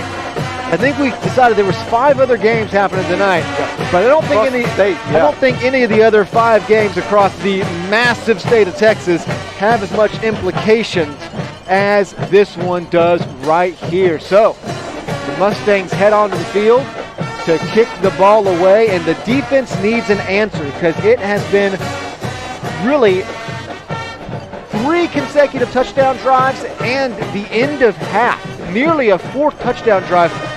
The clock just ran out on the Lions. Otherwise, they were moving down the field yet again. So it has been 3 consecutive touchdown drives. Only 1 punt on the night for the Lions. That was on their second drive. Meanwhile, for the Mustangs, it was 3 3-and-outs to start the game off before they broke it off big. It was kind of a wildcat formation with Mann and Barry. They got 2 touchdowns on those 2 drives and then had to punt it away towards the end of the first half. So both offenses really clicking in the second quarter. Like I said, 20 points for Brownwood in the second quarter, 14 for Waxahachie Life. Well, a total of 34 points in the second quarter. Very impressive. And it's going to be a short kick fielded at the 29-yard line. He's running the wrong way. He's getting a block, though. got a little bit of room to work with, and out to the 42-yard line, 40 up to the 50-yard line. There is a flag, though. Yeah, Still. and I saw that. There was a little grab in the shoulder pads underneath, right by the flag. Too much running east and west is going to get that for you. But still, excellent field position almost every single drive. This will be the worst starting field position of the night for the Lions, due in part to excellent defense early on and then great kick returning. There was another good kick return there, but the penalty will march them back to, looks like it's going to be the 20-yard line even, I believe. 23. 23 is where they're going to finally put it down. So 23 is by far the furthest back the Lions have started to drive. So you're going to get a chance to see what Coach Micah Stanley is drawn up for his defense. That's where they need to make the adjustments. And if they don't make the adjustments on defense, it's really not going to be that competitive. First down is a handoff up the middle to Anderson for about 8 yards. Yeah, exactly. When you find yourself already down 13 points, if you can't get an answer fast, I mean, you're already down 2 scores. So if you match Brownwood score for score to the rest of the game, you don't win. So you got to get some big stops here. Big first down run from the Lions brings up 2nd and 2. Espinoza in the pistol with the lead back up front. This time's going to be whipped out real fast. He's got a little room to work with. He's going to be, I believe, just shy of the first down. Dane Johnson. Espinoza's pass complete. Espinoza just got out to Johnson. He had a little bit of room to work with to start off with, but a very quick cover by Jalen Mann, and they are going to go ahead and give him the first down. Jalen Mann, the offensive spark, and has had a couple of good defensive plays as well.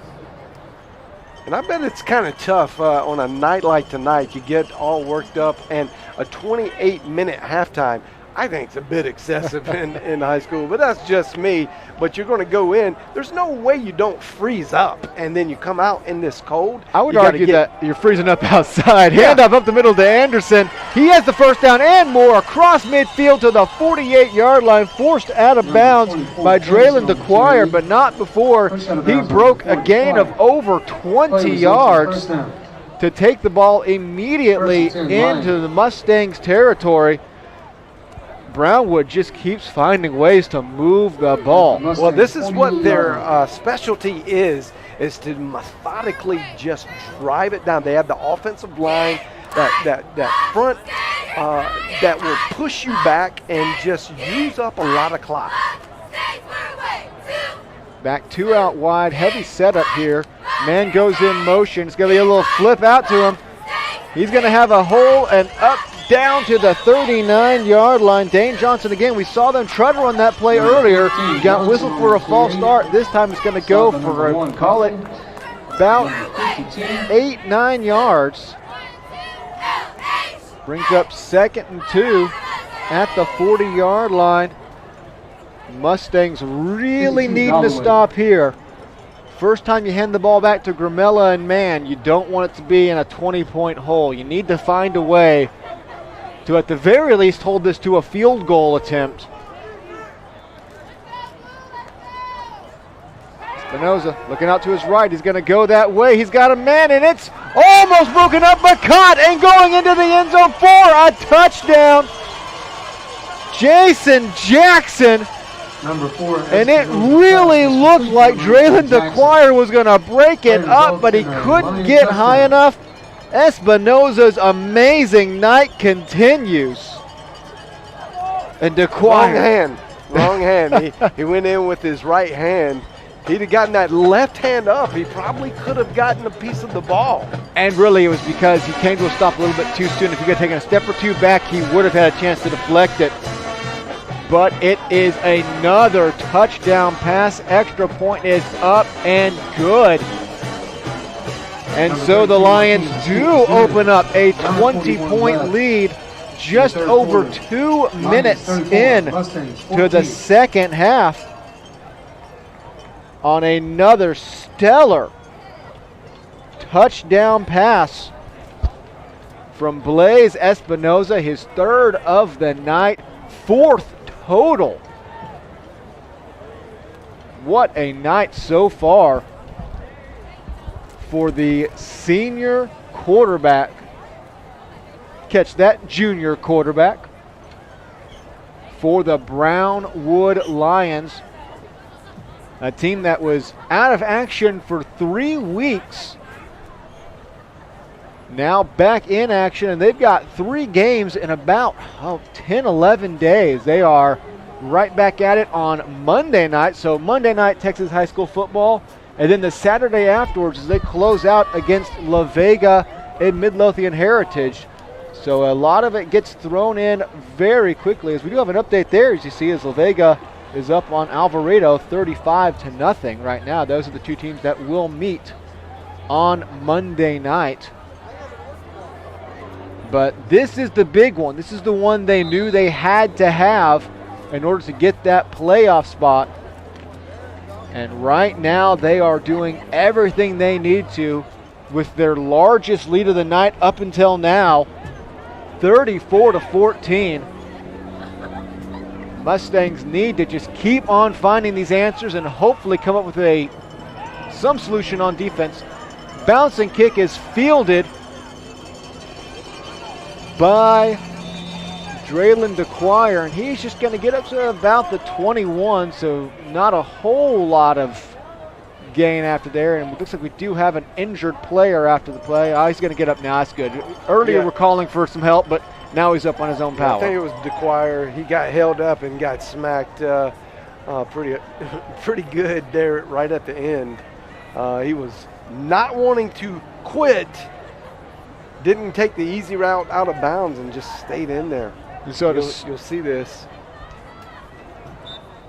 He could have easily gone out of bounds right here, but just thinking, man, we got to go. It's going to leave everything out on the field, 110%. Jalen Mann leads the team out onto the field to start the second half as Dramella will stay on the sideline. We saw this look a lot in the first. Mann and Barry in the backfield. Mann's going to keep it. Looking for some blocks. He's going to get them. Spinning loose and just going to get about what he got up to. So call it a gain of 1.5 for Jalen Mann. The hole never really materialized. And should only run the short side of the field if I'm Mann. If I'm Mann, I'm calling plays, or I guess if I'm coaching, I'm calling plays to go to the long side of the field because that's where he has excelled so far. We'll see. They're drawing it up right now, coaching Jalen Mann. 2nd and 9. A drive that the Mustangs really need to get a touchdown here to keep pace and just hope their defense can come up with some answers.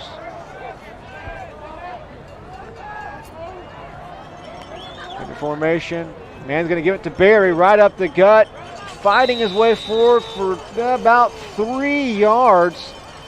And it's going to bring up 3rd and 6. And watch, this is a good look, a good sign for Barry. He just goes north, straight up, didn't hesitate, saw it, and he can make his way. He just keep punching it through. He's going to do good things. Now Colby Gramella will come back out on the field on 3rd and 5. He'll have Barry in the backfield, that heavy look. This is what the same setup they got the touchdown off of early. Gramella drops back to pass, whistles all over the place. That was a late whistle, by the way. Very late whistle. The play had already gotten off, but they're going to get called for a false start, and that's a killer penalty, dropping you from a 3rd and 5 where you have so much of the playbook to work with. Wait to see here. Just that little flinch. Wow. Just that little flinch from Jonah Neal.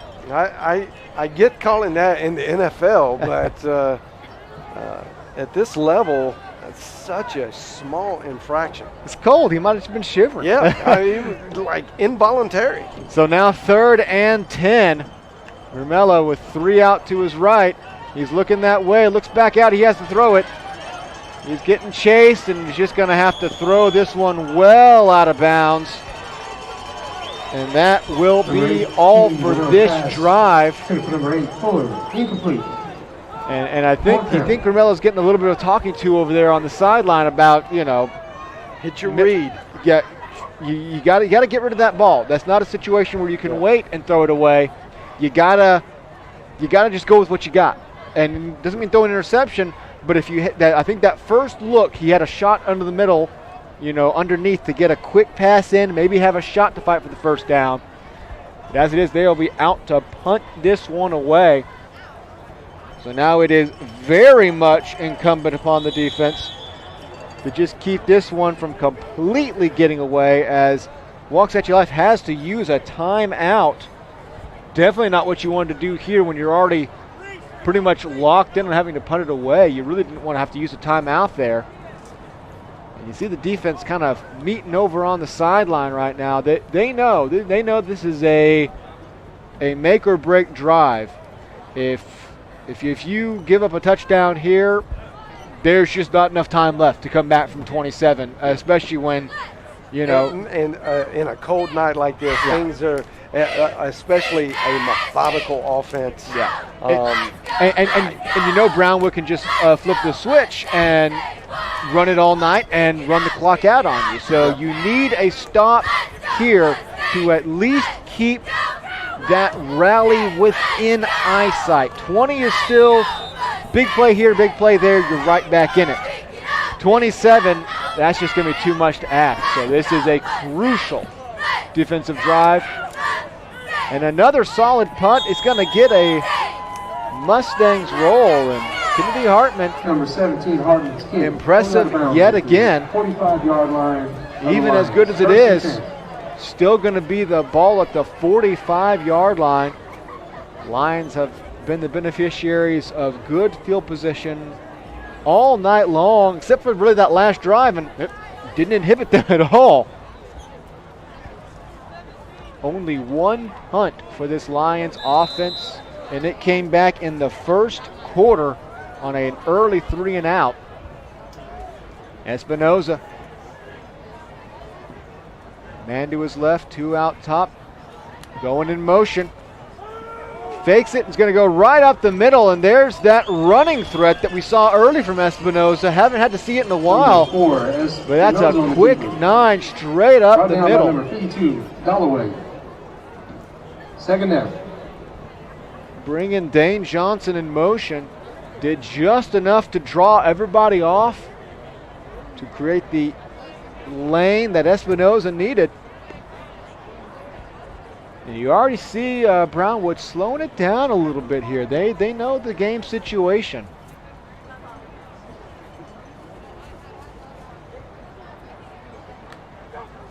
Espinoza is going to hand it off to Anderson right up the middle. He's going to fight for about 4 yards. That's an easy first down. Keep the clock moving. Keep the chains moving. Like we said earlier, that you can flip the switch with this offense, at least tonight. Looks like the COVID break was really good to Brownwood. They were able to kind of gather themselves and reset. They looked fresh and found, a good dual threat game. The ground and pound and the aerial acrobats of these receivers and Espinoza just being accurate. He's had a great night as Anderson's going to go for about 1 yard. And they looked really impressive last week against Alvarado, coming off of that break, getting a big blowout win over Alvarado. And now on the verge of doing it again here in Waxahachie. Second down. And definitely this is what you want to be if you're Brownwood right now. The team is starting to put it together late. It's starting to click. And you're going to have some big tests coming up in the next next 2 weeks, more like the next 10 days. 2 big tests. Right, yeah. To really see where you are. But right now you're just trying to salt this one away. Espinoza's going to keep it. Get down to the 40-yard line. That's going to be a 3rd and 6. So this is the moment for the Mustangs defense. You need to make a stand here to at least keep this game achievable. 20-point leads really are. It's almost like they talk about in hockey. how a 3-0 lead is the least safe lead in hockey, True, because yeah. bang bang is 3-2. That's kind of the situation with a 20-point lead. A big punt return and a big run, and it's a 6-point lead. That doesn't happen with 27. Espinosa's looking over the middle. He's got his man. The ball's bobbled, and it's incomplete. Close. Kendall Barnes is going to break that one up, knock it out of Johnson's hands. Number 4, Espinosa. And that was another well-delivered strike from Espinosa, but excellent defense from Barnes to break it up. And it looks like the Lions are going to go ahead and bring out the punt unit. Or no, actually, they're bringing out just a different offensive set. They made a big change. It looks so this is going to be the punt unit. Yeah, I forgot. That's what I get for forgetting that Espinosa's the punter. I said Espinosa's staying. So they are going to go ahead and punt it away from the 40. Look to really, she's actually going to put this into the end zone. So not risk a return. That's only going to net you 20 yards right there of field position, but I guess you just don't want to risk was in the end zone, so that extra yardage. So the first and 10. Mustangs defense, they do get the stop they had to have to keep this game manageable. Now they just got to find it on the offensive side. At the 20 that was a yard good line, sign. first and 10 Defensive Mustangs. adjustment. Hold this team that's shown to be a huge threat every drive. And to get a stop, that's got to be a huge shot in the arm, a morale boost. Just the second punt of the game. Now Gramella's in. He's got 3 out to his right, but now make it another man in front. Fakes hand with Barry. A little bit of flea flicker out to the back. And it's going to be, ball's going to pop loose. Lions are saying they have it as Kendall Barnes has it knocked loose. Haven't seen an official signal yet. The referees are seeing the motion that way. And yes, it is the Lions ball.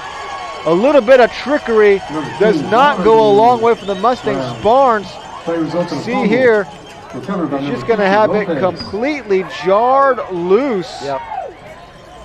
And I don't believe his knee was down. And it's going to be Kyron Deal that jars it loose. He was close to going down, which is what the discussion was.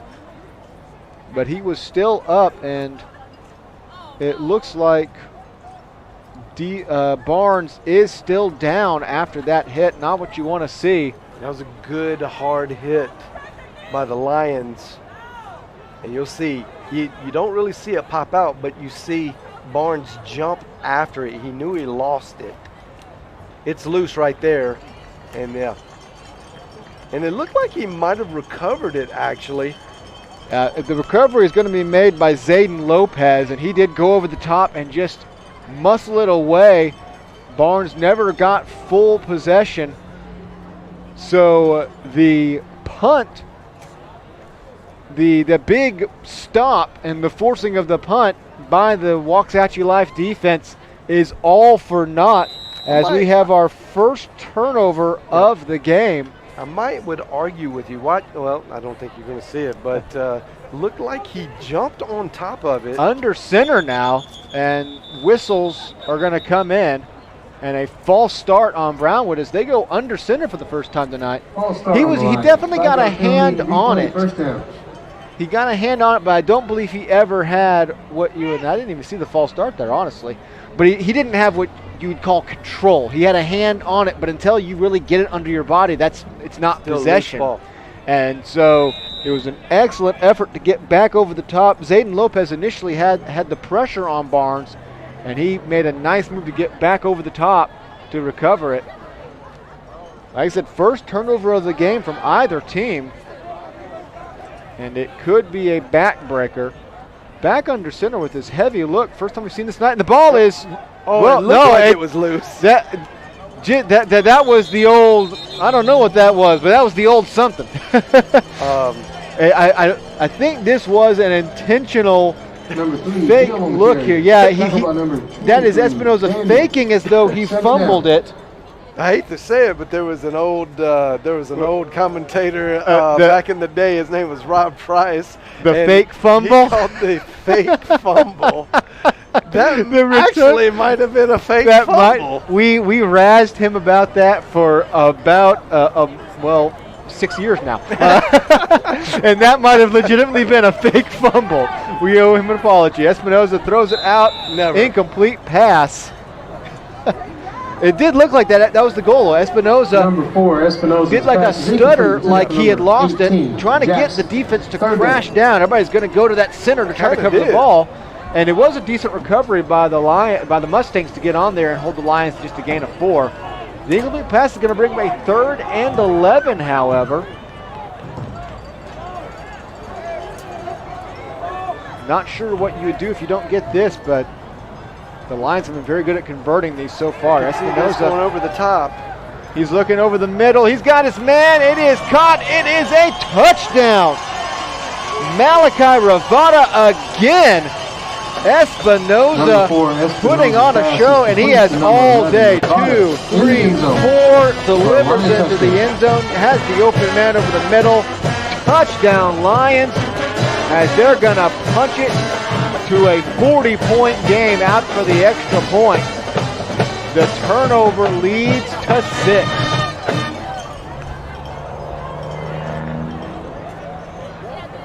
Extra point is up, and it is good. And so another touchdown pass from Espinoza. Their second touchdown in the 3rd quarter has them up 41-14, and it is all Brownwood Lions now. A lead that was only 20-14 late in the first half. And you go back to that kick return. Towards the end of the first half, the Mustangs had just trimmed it to a 6-point game.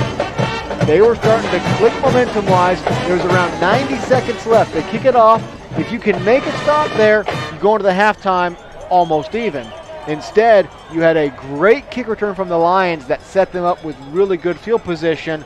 Bang, bang, they scored a touchdown, and it's now 21 unanswered since that moment. And I'd like to direct your attention to the weather in Waxahachie. You see, it feels like a 32.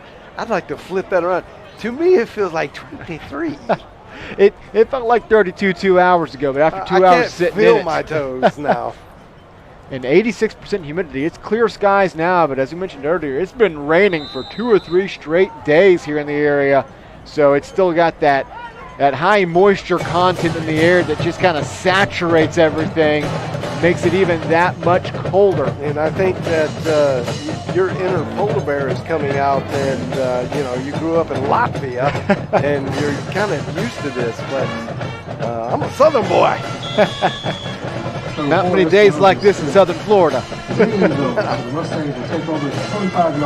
Kick goes in the end zone for a touchback. For the Mustangs now, I mean, the task is Herculean in front of you. But as the clock shows, you've got 15 minutes and 27 seconds left in this season. Go ahead and try to do something spectacular. But why not? Put it all on the line. You got seniors out there. You got guys who you don't know if you're going to be playing next year or not. At least in this position. Go put it all out there. Grimella drops back over the middle. Ball pops loose out of Gillespie's hands, just unable to haul it in. Number 18, Grimella's pass. Dropped by number 13, Gillespie. Pressured by number 26. Brings up 2nd and Anderson. 10. Second down. Just want to keep fighting right now. If you're the Mustangs, just keep fighting, keep finding ways to keep some momentum going. Grimella's going to sail this one up, and it's intercepted. Sailed a little bit too much on him, and Ravada, who just had the touchdown, goes and gets the interception. As Grimella's just going to put a little bit too much air on this ball. Was aiming for Datrian McCoy. 1st and 10 Lions. Unable to convert it, and so now back-to-back turnovers for the Mustangs offense, and excellent job by Ravada keeping that. That's an interception in the NFL, keeping both feet in bounds, doing everything you can to maintain possession. And not what you want to see either right now. I think you see in the bottom of your screen there for a second. Jalen Mann seeming just a little bit hobbled after that last play. Well, he's been trying to stay loose. I think something. Here goes Anderson. Anderson breaks loose. He is gone. That is a touchdown for Anderson. And just a little pitch play on this heavy formation. Colin Anderson finds the gap. Espinoza leading the way on the block. There's the hole, and he is gone. Brownwood just laying it on now. Anderson with like a two-step acceleration. It's like he hit the nitrous oxide button and just acceleration I haven't seen all night. That was. He hasn't really had that kind of a hole yet. Really, they've been doing so much to the air. He hasn't had an opportunity really in which there was that much of a hole to get through. Once he had it though, again, it's always like impressive when you see 2 or 3 guys still 5 yards ahead of you. 2 steps later, you're 2 yards past them. So Brownwood now running away with it. 21 points scored here in the third quarter, and we still have 3 minutes to play. 28 unanswered. Since this game was 20-14. And that's honestly not too dissimilar from the last game that we had here between Life and Midlothian Heritage, where Life had kept that game close throughout the entire first half. And it was 10-0 going into the half. They had barely missed a field goal at the end. They got that fake fair catch touchdown to start the second half to make it 10-6. And then it was 5 unanswered touchdowns from Midlothian Heritage to put that one away for a 45-10 win. So kind of similar tonight. A decent first half for Waxahachie Life has faded in the third quarter. They find themselves now down by 34 points. It looks like Jared Northcutt has some fans out there in the Twitterverse, and I would agree. That's a live ball for Gillespie. He's doing a great job on that offensive line. It's just, we can't state it enough. The Lions, that front 5 that they have in the trenches have just lights out played. You can't play any better. The fact that I can specifically remember both plays where Espinoza faced pressure on some solid hits. That says a lot. I remember them because both of them were actually completions because he still got it loose. That just shows how clean a pocket he has had tonight. And when they've needed to, the running backs have had room to gash like they did there with Anderson. Looks like we have a penalty. I missed the penalty, but it looks like it must have been either a late hit or, no, we're resetting the kickoff. We're lining back up for the whole kickoff Mulligan. here. That's what we call it in golf. So it's going to be based upon where they're placing it. Must have been a false start on the kickoff. You can get those. So a little bit of a break for the Mustangs, who otherwise were going to start at their own 20.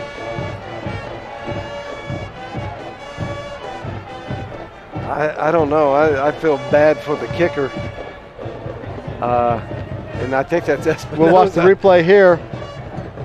And I didn't see it there. It's hard. The far left. You can't cross the line, obviously, until the ball and there is a line judge right there to see that. So I'm sure he got a good view at the angle. Our angle. Yeah, this angle is probably going to make it. I don't know. I just don't. I don't see it. It was close. Yeah. We'll try it again, however. Espinoza kicks this one away. It's going to be a high kick down to the 17-yard line. Up to about the 27-yard line. And I'm thinking Elijah Berry. Mr. Espinoza wore his footed pajamas underneath that uniform the way he's kicking the ball. I couldn't imagine. I think my foot would break off. 2:45 left in the third. Offense huddling up. At this point, it really is just about finishing strong. Finishing strong, exactly. Like you were saying earlier, it's about making memories. And it doesn't look like tonight's going to go your way if you're the Mustangs. But Jalen Mann's already had some memory-making type plays tonight. It's up for some other players to do some things that you remember years from now. Quick out. Not going to go. Oh, breaking loose, actually. I was about to say not going anywhere, but breaking free was Darius Fuller to pick up a couple of yards there when he looked pretty much dead to rights in the backfield. And he's a good one to go to. Darius Fuller is a playmaker, and he can excite the crowd and change the game, the complexion of the game a little bit. Hand off to a new running back into the game. Oh, breaking loose. A lot of fight right now as Kendrick Green picks up 4. So yeah, 2 big broken tackles on this drive. Keeps it very manageable now on 3rd and 1, when otherwise it would have probably been more like 3rd and 14 if those tackles hadn't been broken. Ramelo's got 4 wide. Oh, they gave him a first down actually. So first set of downs. And another 12 yards from Kendrick Green, fresh into the game. Fresh legs sometimes, that can be the difference. Throwing some fresh legs in there. Or just a different number. Up to the 50-yard line. Green gets it again, going right back to him, and he's a change of pace back to what the Mustangs have been showing. And the Mustangs are in kind of this hurry-up offense, so they're getting there faster than the markers can get there. Mella back to Green. If it's working, stick with it. This time he's going to be brought up just shy of the line. Probably about 2 yards short, so yeah, 3rd and 2. Actually a yard. No, you're right. 2 yards. No slowdown in the Mustangs. Morella gives the Green again. Oh, and he is met hard by number 70, big number 70, Tyler Tyner. 6'1", 325 pounds. Yeah, you're not moving. No, I do not believe that Kendrick Green's going to win that battle too often. I don't think anybody on the field running straight into Tyner is going to win the battle. Bro. And Kendrick Green is shaken up after the play, still down on one knee. Yeah, I understand exactly why. I mean, my bones and joints hurt after that hit. It will be 4th and 2. Obviously, the Mustangs offense staying on the field. I mean, there's 350 pounds laying on top of him. Not only did he hit the brick wall, come to a full impact stop, then there's another 300 pounds on it. So Green will have to leave the game for at least one play. Elijah Berry back in 4th and 2. Oh, it looks like the Lions might have jumped. No flag though.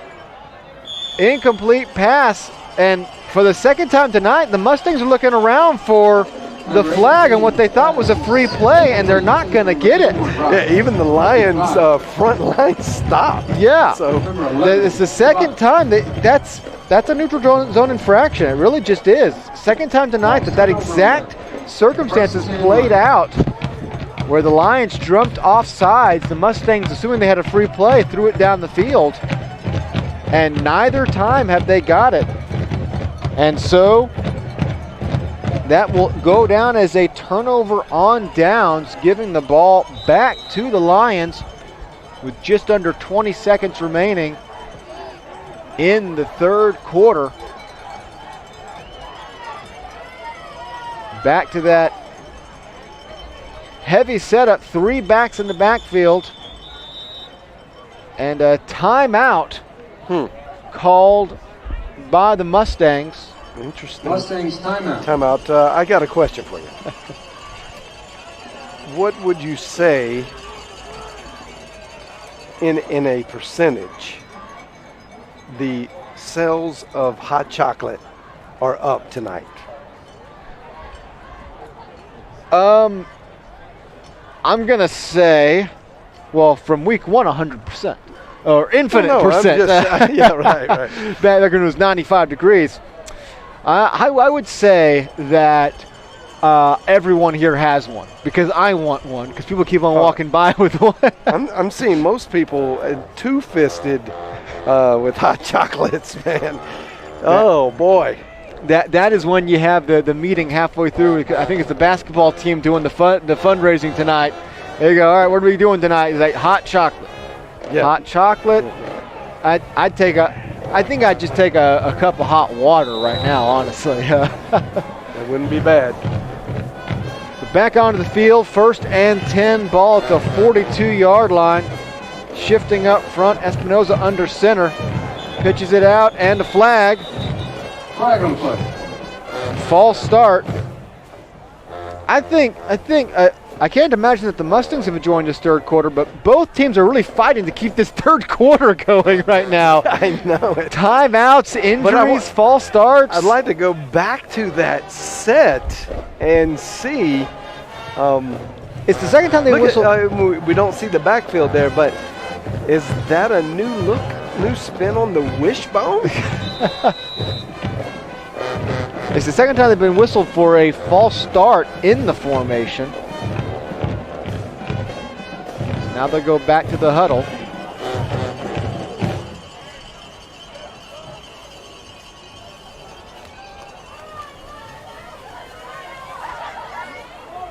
Kudos to all the fans that are out here enduring this and chilly weather. A timeout called by the Brownwood Lions.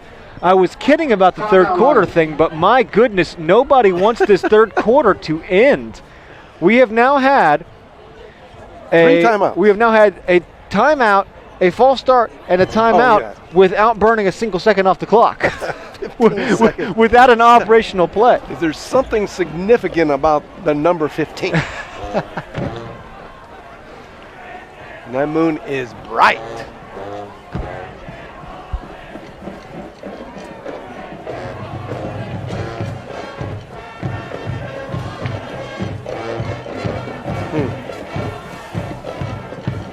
I wonder what they could possibly be discussing in that huddle, other than just let's finish strong, guys. Obviously, I don't know if this is obviously I can't say I've been able to watch all of Brownwood's game this year, so maybe it's a new play that they're kind of working in.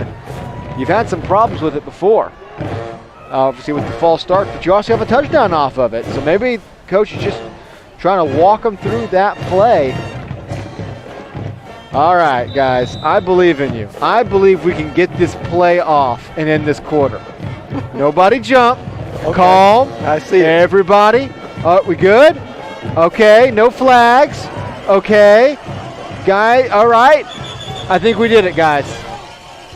There was also around a 20-yard gain on that play, but I believe the third quarter's over. As the referee. The play has stopped. I mean, the clock has stopped. To move the chains, I would imagine. But at this point, I'm not going to guarantee anything. But they're not moving the chain. Flag on the play, holding. Flag. Lines. Timeout, flag. If it clock stops. So maybe another timeout after this play. I don't know. At this point, I have a morbid fascination with never leaving this third quarter, though. I've changed completely. Keep it going. Somehow. Yes. Can we extend this 15 seconds? This third quarter is 2020. It's not ending. They will wind the clock after that holding penalty. And there is the end of the third quarter. We have one quarter remaining. But I'm not sure how you can wind the clock on a penalty, right? That is actually standard procedure, I believe. After a holding after a holding call like that. In that situation, you will run the clock. And so that is in the end of the third quarter, a dominant quarter for the Brownwood Lions. 21 points push their lead to 48-14. And now it is just a matter of salting this one away for the Lions, who will, as long as they hold on for the next 12 minutes, punch their ticket to the playoffs with 2 big games remaining for them on the schedule. 408 total yards for the Lions. Meanwhile, for the Mustangs, all that 184 on the ground pretty much came on 2 drives. 2 drives, and most of it in the hands of Jalen Mann. Only 15 yards passing on the evening as Brownwood looks ahead after this one. They'll be on the road at La Vega and at Midlothian Heritage on Monday night and Saturday night. So no more Friday nights for the Lions. They have really come out with a vengeance after having to take that long break with the 47-14 win over Alvarado, and it's a 48-14 lead right now. So now back to a more standard look with Espinoza. 4 wide. Back to his right. And it will just be a handoff up the middle to Anderson. He'll pick up 5. Up to the 40. Number 24, Anderson on the carry. Second down. About 13 actually, so it's closer to a gain of 7, I'd say. Still interesting that we've never seen Roy Shad Henderson again. Obviously, they have not needed him for that offensive firepower. Yeah, I mean, but you're about to play another 2 games in a week. So you definitely hope he is okay to go if you are the Lions. I believe he is. I've seen him over there walking, no limping. Number 4, Espinoza. He looked pretty healthy on the sideline at least. Yeah, it's hard to tell, obviously, from this vantage point. It could just be he got a little banged up on that first drive, and by the time they kind of deemed he was ready to go back in, there's really not a reason to. Yeah, don't risk it. I wouldn't be surprised if we start seeing some more backups coming in pretty soon for Brownwood, especially, like I said, you got to turn right back around. You're playing Monday night and Saturday night, so a week and a half and 3 games in a week and a half. Espinoza's going to keep this one. He's going to get wrapped up shy of the first down marker. It's going to be 4th and 6. Hans on the carry. Stop by number 13, Gillespie. And looks like they will bring the punt unit on. Clock under 11 to play. And the Mustangs will take back over, looking for their first score of the second half. They've now gone 5 straight drives without a score, 2 3-and-outs, a fumble, an interception, and the last turnover on downs. A little bit high for Espinoza, but he still gets it off. Great kick. Solid kick. Oh, it's bouncing. Watch out, Gillespie. There's a seeing eye punt, and it goes down inside the 15-yard line. Kick is down. The punt is down at the 15-yard line. 1st and 10 Mustangs. And now the Mustangs will take back over. Field position has not been a friend to them tonight. They've started inside their own 25 for pretty much the entire evening.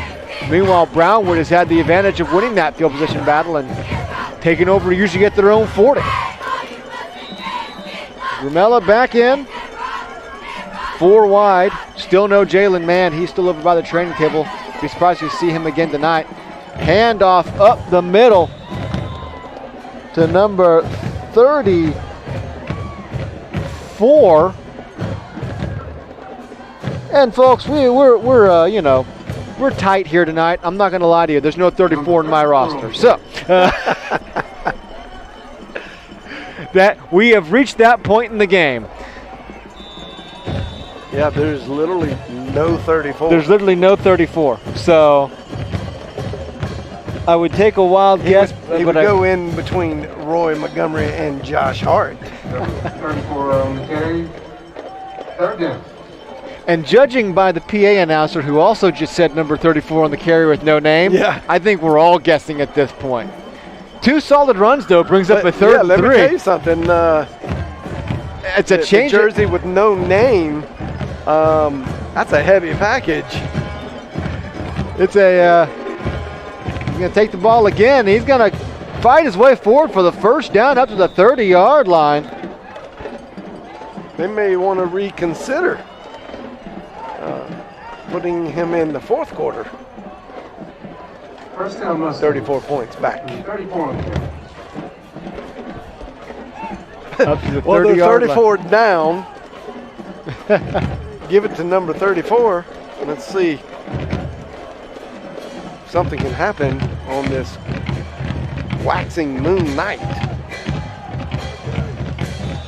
Gain of around 2 right there, as the mystery man has rode into town and has led the Mustangs to a first down.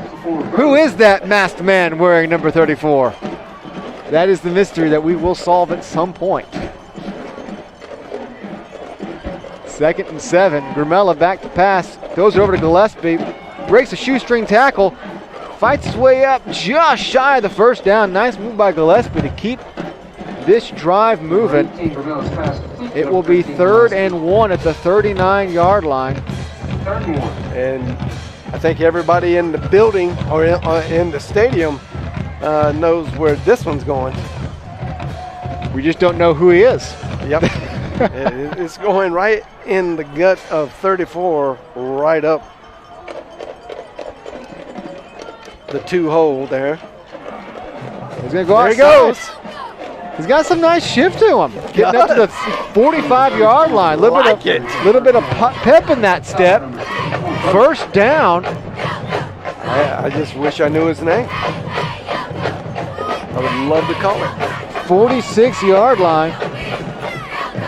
Mustangs. If anyone knows and then you want to tweet it at us, feel free. We'd love to give him the proper props. Gillespie. Oh, nice little shifty move by Gillespie getting across midfield. Mustangs looking for a little bit of late highlighting here. So something to just put a little bit of a... Just to satisfy my OCD, we'll call him Trey Quattro. Instead of Ocho Cinco there? He gets Trey Quattro until we get something better.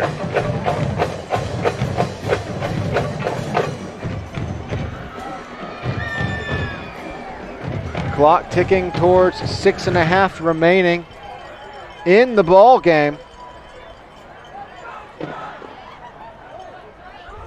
2nd and 4.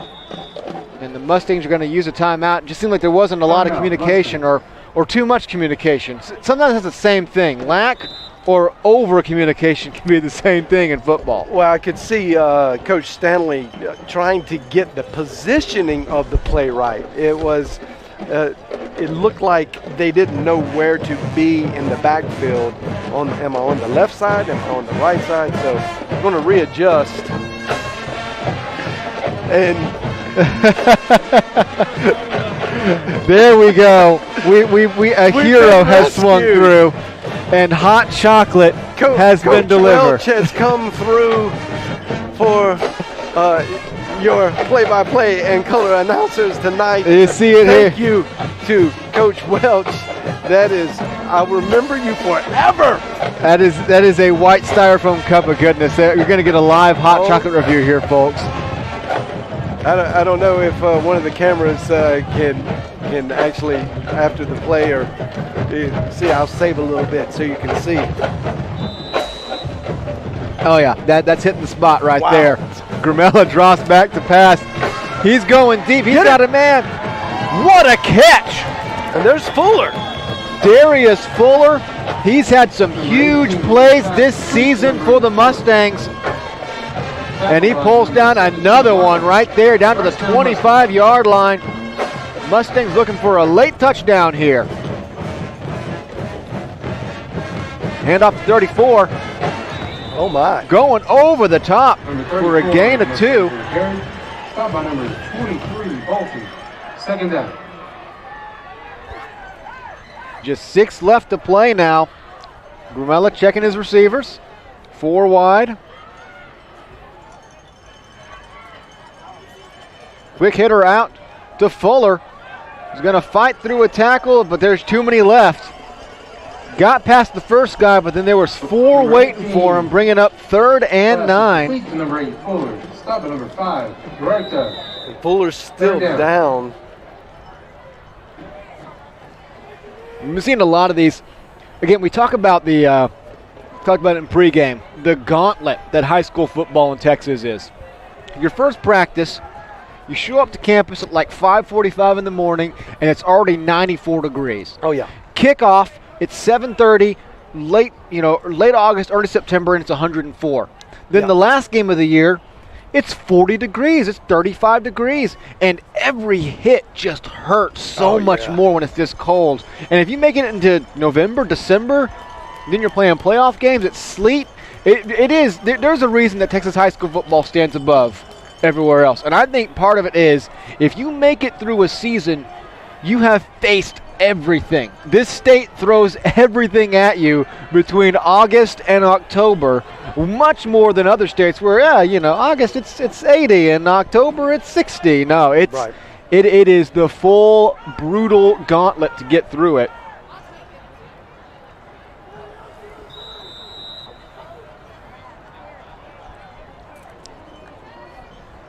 Grumella out to Gillespie. He's got a block, makes one move, makes another man miss, makes a third man miss, fighting through a fourth man, down to the 15-yard line. That's enough for a first down.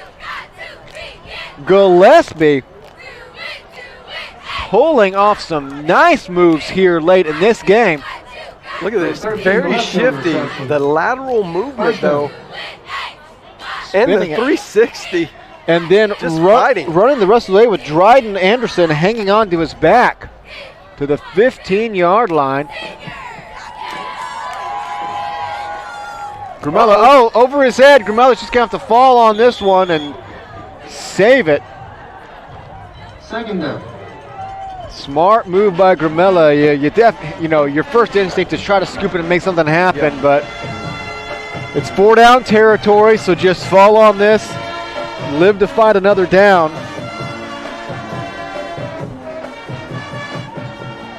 Will be 2nd and 20.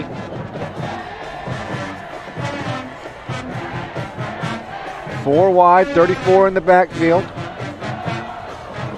Handoff 34. He'll dive forward for about 4 yards. Bring up 3rd and 16. And Tim, you were talking about earlier in pregame and a little bit earlier in the game, games like these are about making memories. And I will tell you that if you tackle 34, Mr. Trey Quattro, you will have made a memory. Grumella, excellent job to hang on to that. David Gonzalez behind him, having to make an acrobatic move. Will bring up a 4th and long, however. Haven't been able to really gain back what they lost on that snap on what could very well be the last offensive snap of the season for Waxahachie Life. They are unable to convert. 4 wide for Grumella. Driving back. Looking over the middle, throws it to the end zone, just too high for Gillespie, and it'll be a turnover on downs. Their 2nd of the half. Back over to the Lions, who will just look to run this last 3 minutes and 20 seconds away. Definitely rough for the Mustangs, because you see in the second half, you've had 2 drives, cross midfield, this one down into the red zone. You've had turnover on downs. You also had the 2 turnovers. Yes. So obviously this game's gotten well away from you, but you can pinpoint where it happened. You can pinpoint the moments that you blinked, that you weren't able to pull off what you need to in that moment. It hasn't just been one string of 3 and outs after another. Meanwhile, Blaze Espinosa is going to come out onto the field to just hopefully salt this one away. 11 for 21 for 247 yards. That means he's averaging over 20 yards a completion. 5 total touchdowns on the night. Meanwhile, Colin Anderson has gone over 100 yards on the evening with 2 touchdowns, and Jason Jackson, 3 receptions, 116, 2 touchdowns. That's Randy Moss numbers right there. Yeah. 3 catches for 116. That is a playmaker. And actually, some really great catches, too. They weren't all just extremely easy. He made some. Blaze Espinosa is actually taking a step out, and it's going to be Baylor Tidwell who comes into the game. He keeps it on his first play. So, yeah, it makes sense. Obviously, 2 games coming right up. No reason to risk your star quarterback out there. Number 12, Tidwell on the carry. We have a name, Randall Traylor. Number 34 was Randall Traylor. I had Trey in there. I had the Trey in there. I will give you that one. Randall Traylor. So hey, way to go, Randall Traylor. That was a solid running on the drive there by Really Randall Traylor. Kept that drive moving, got it across midfield. A guy who obviously hasn't seen this year. So hey, there's your memory, man. You had some great runs on that drive on this chilly night. Conlon Anderson takes this one up for the first down. The chains will move.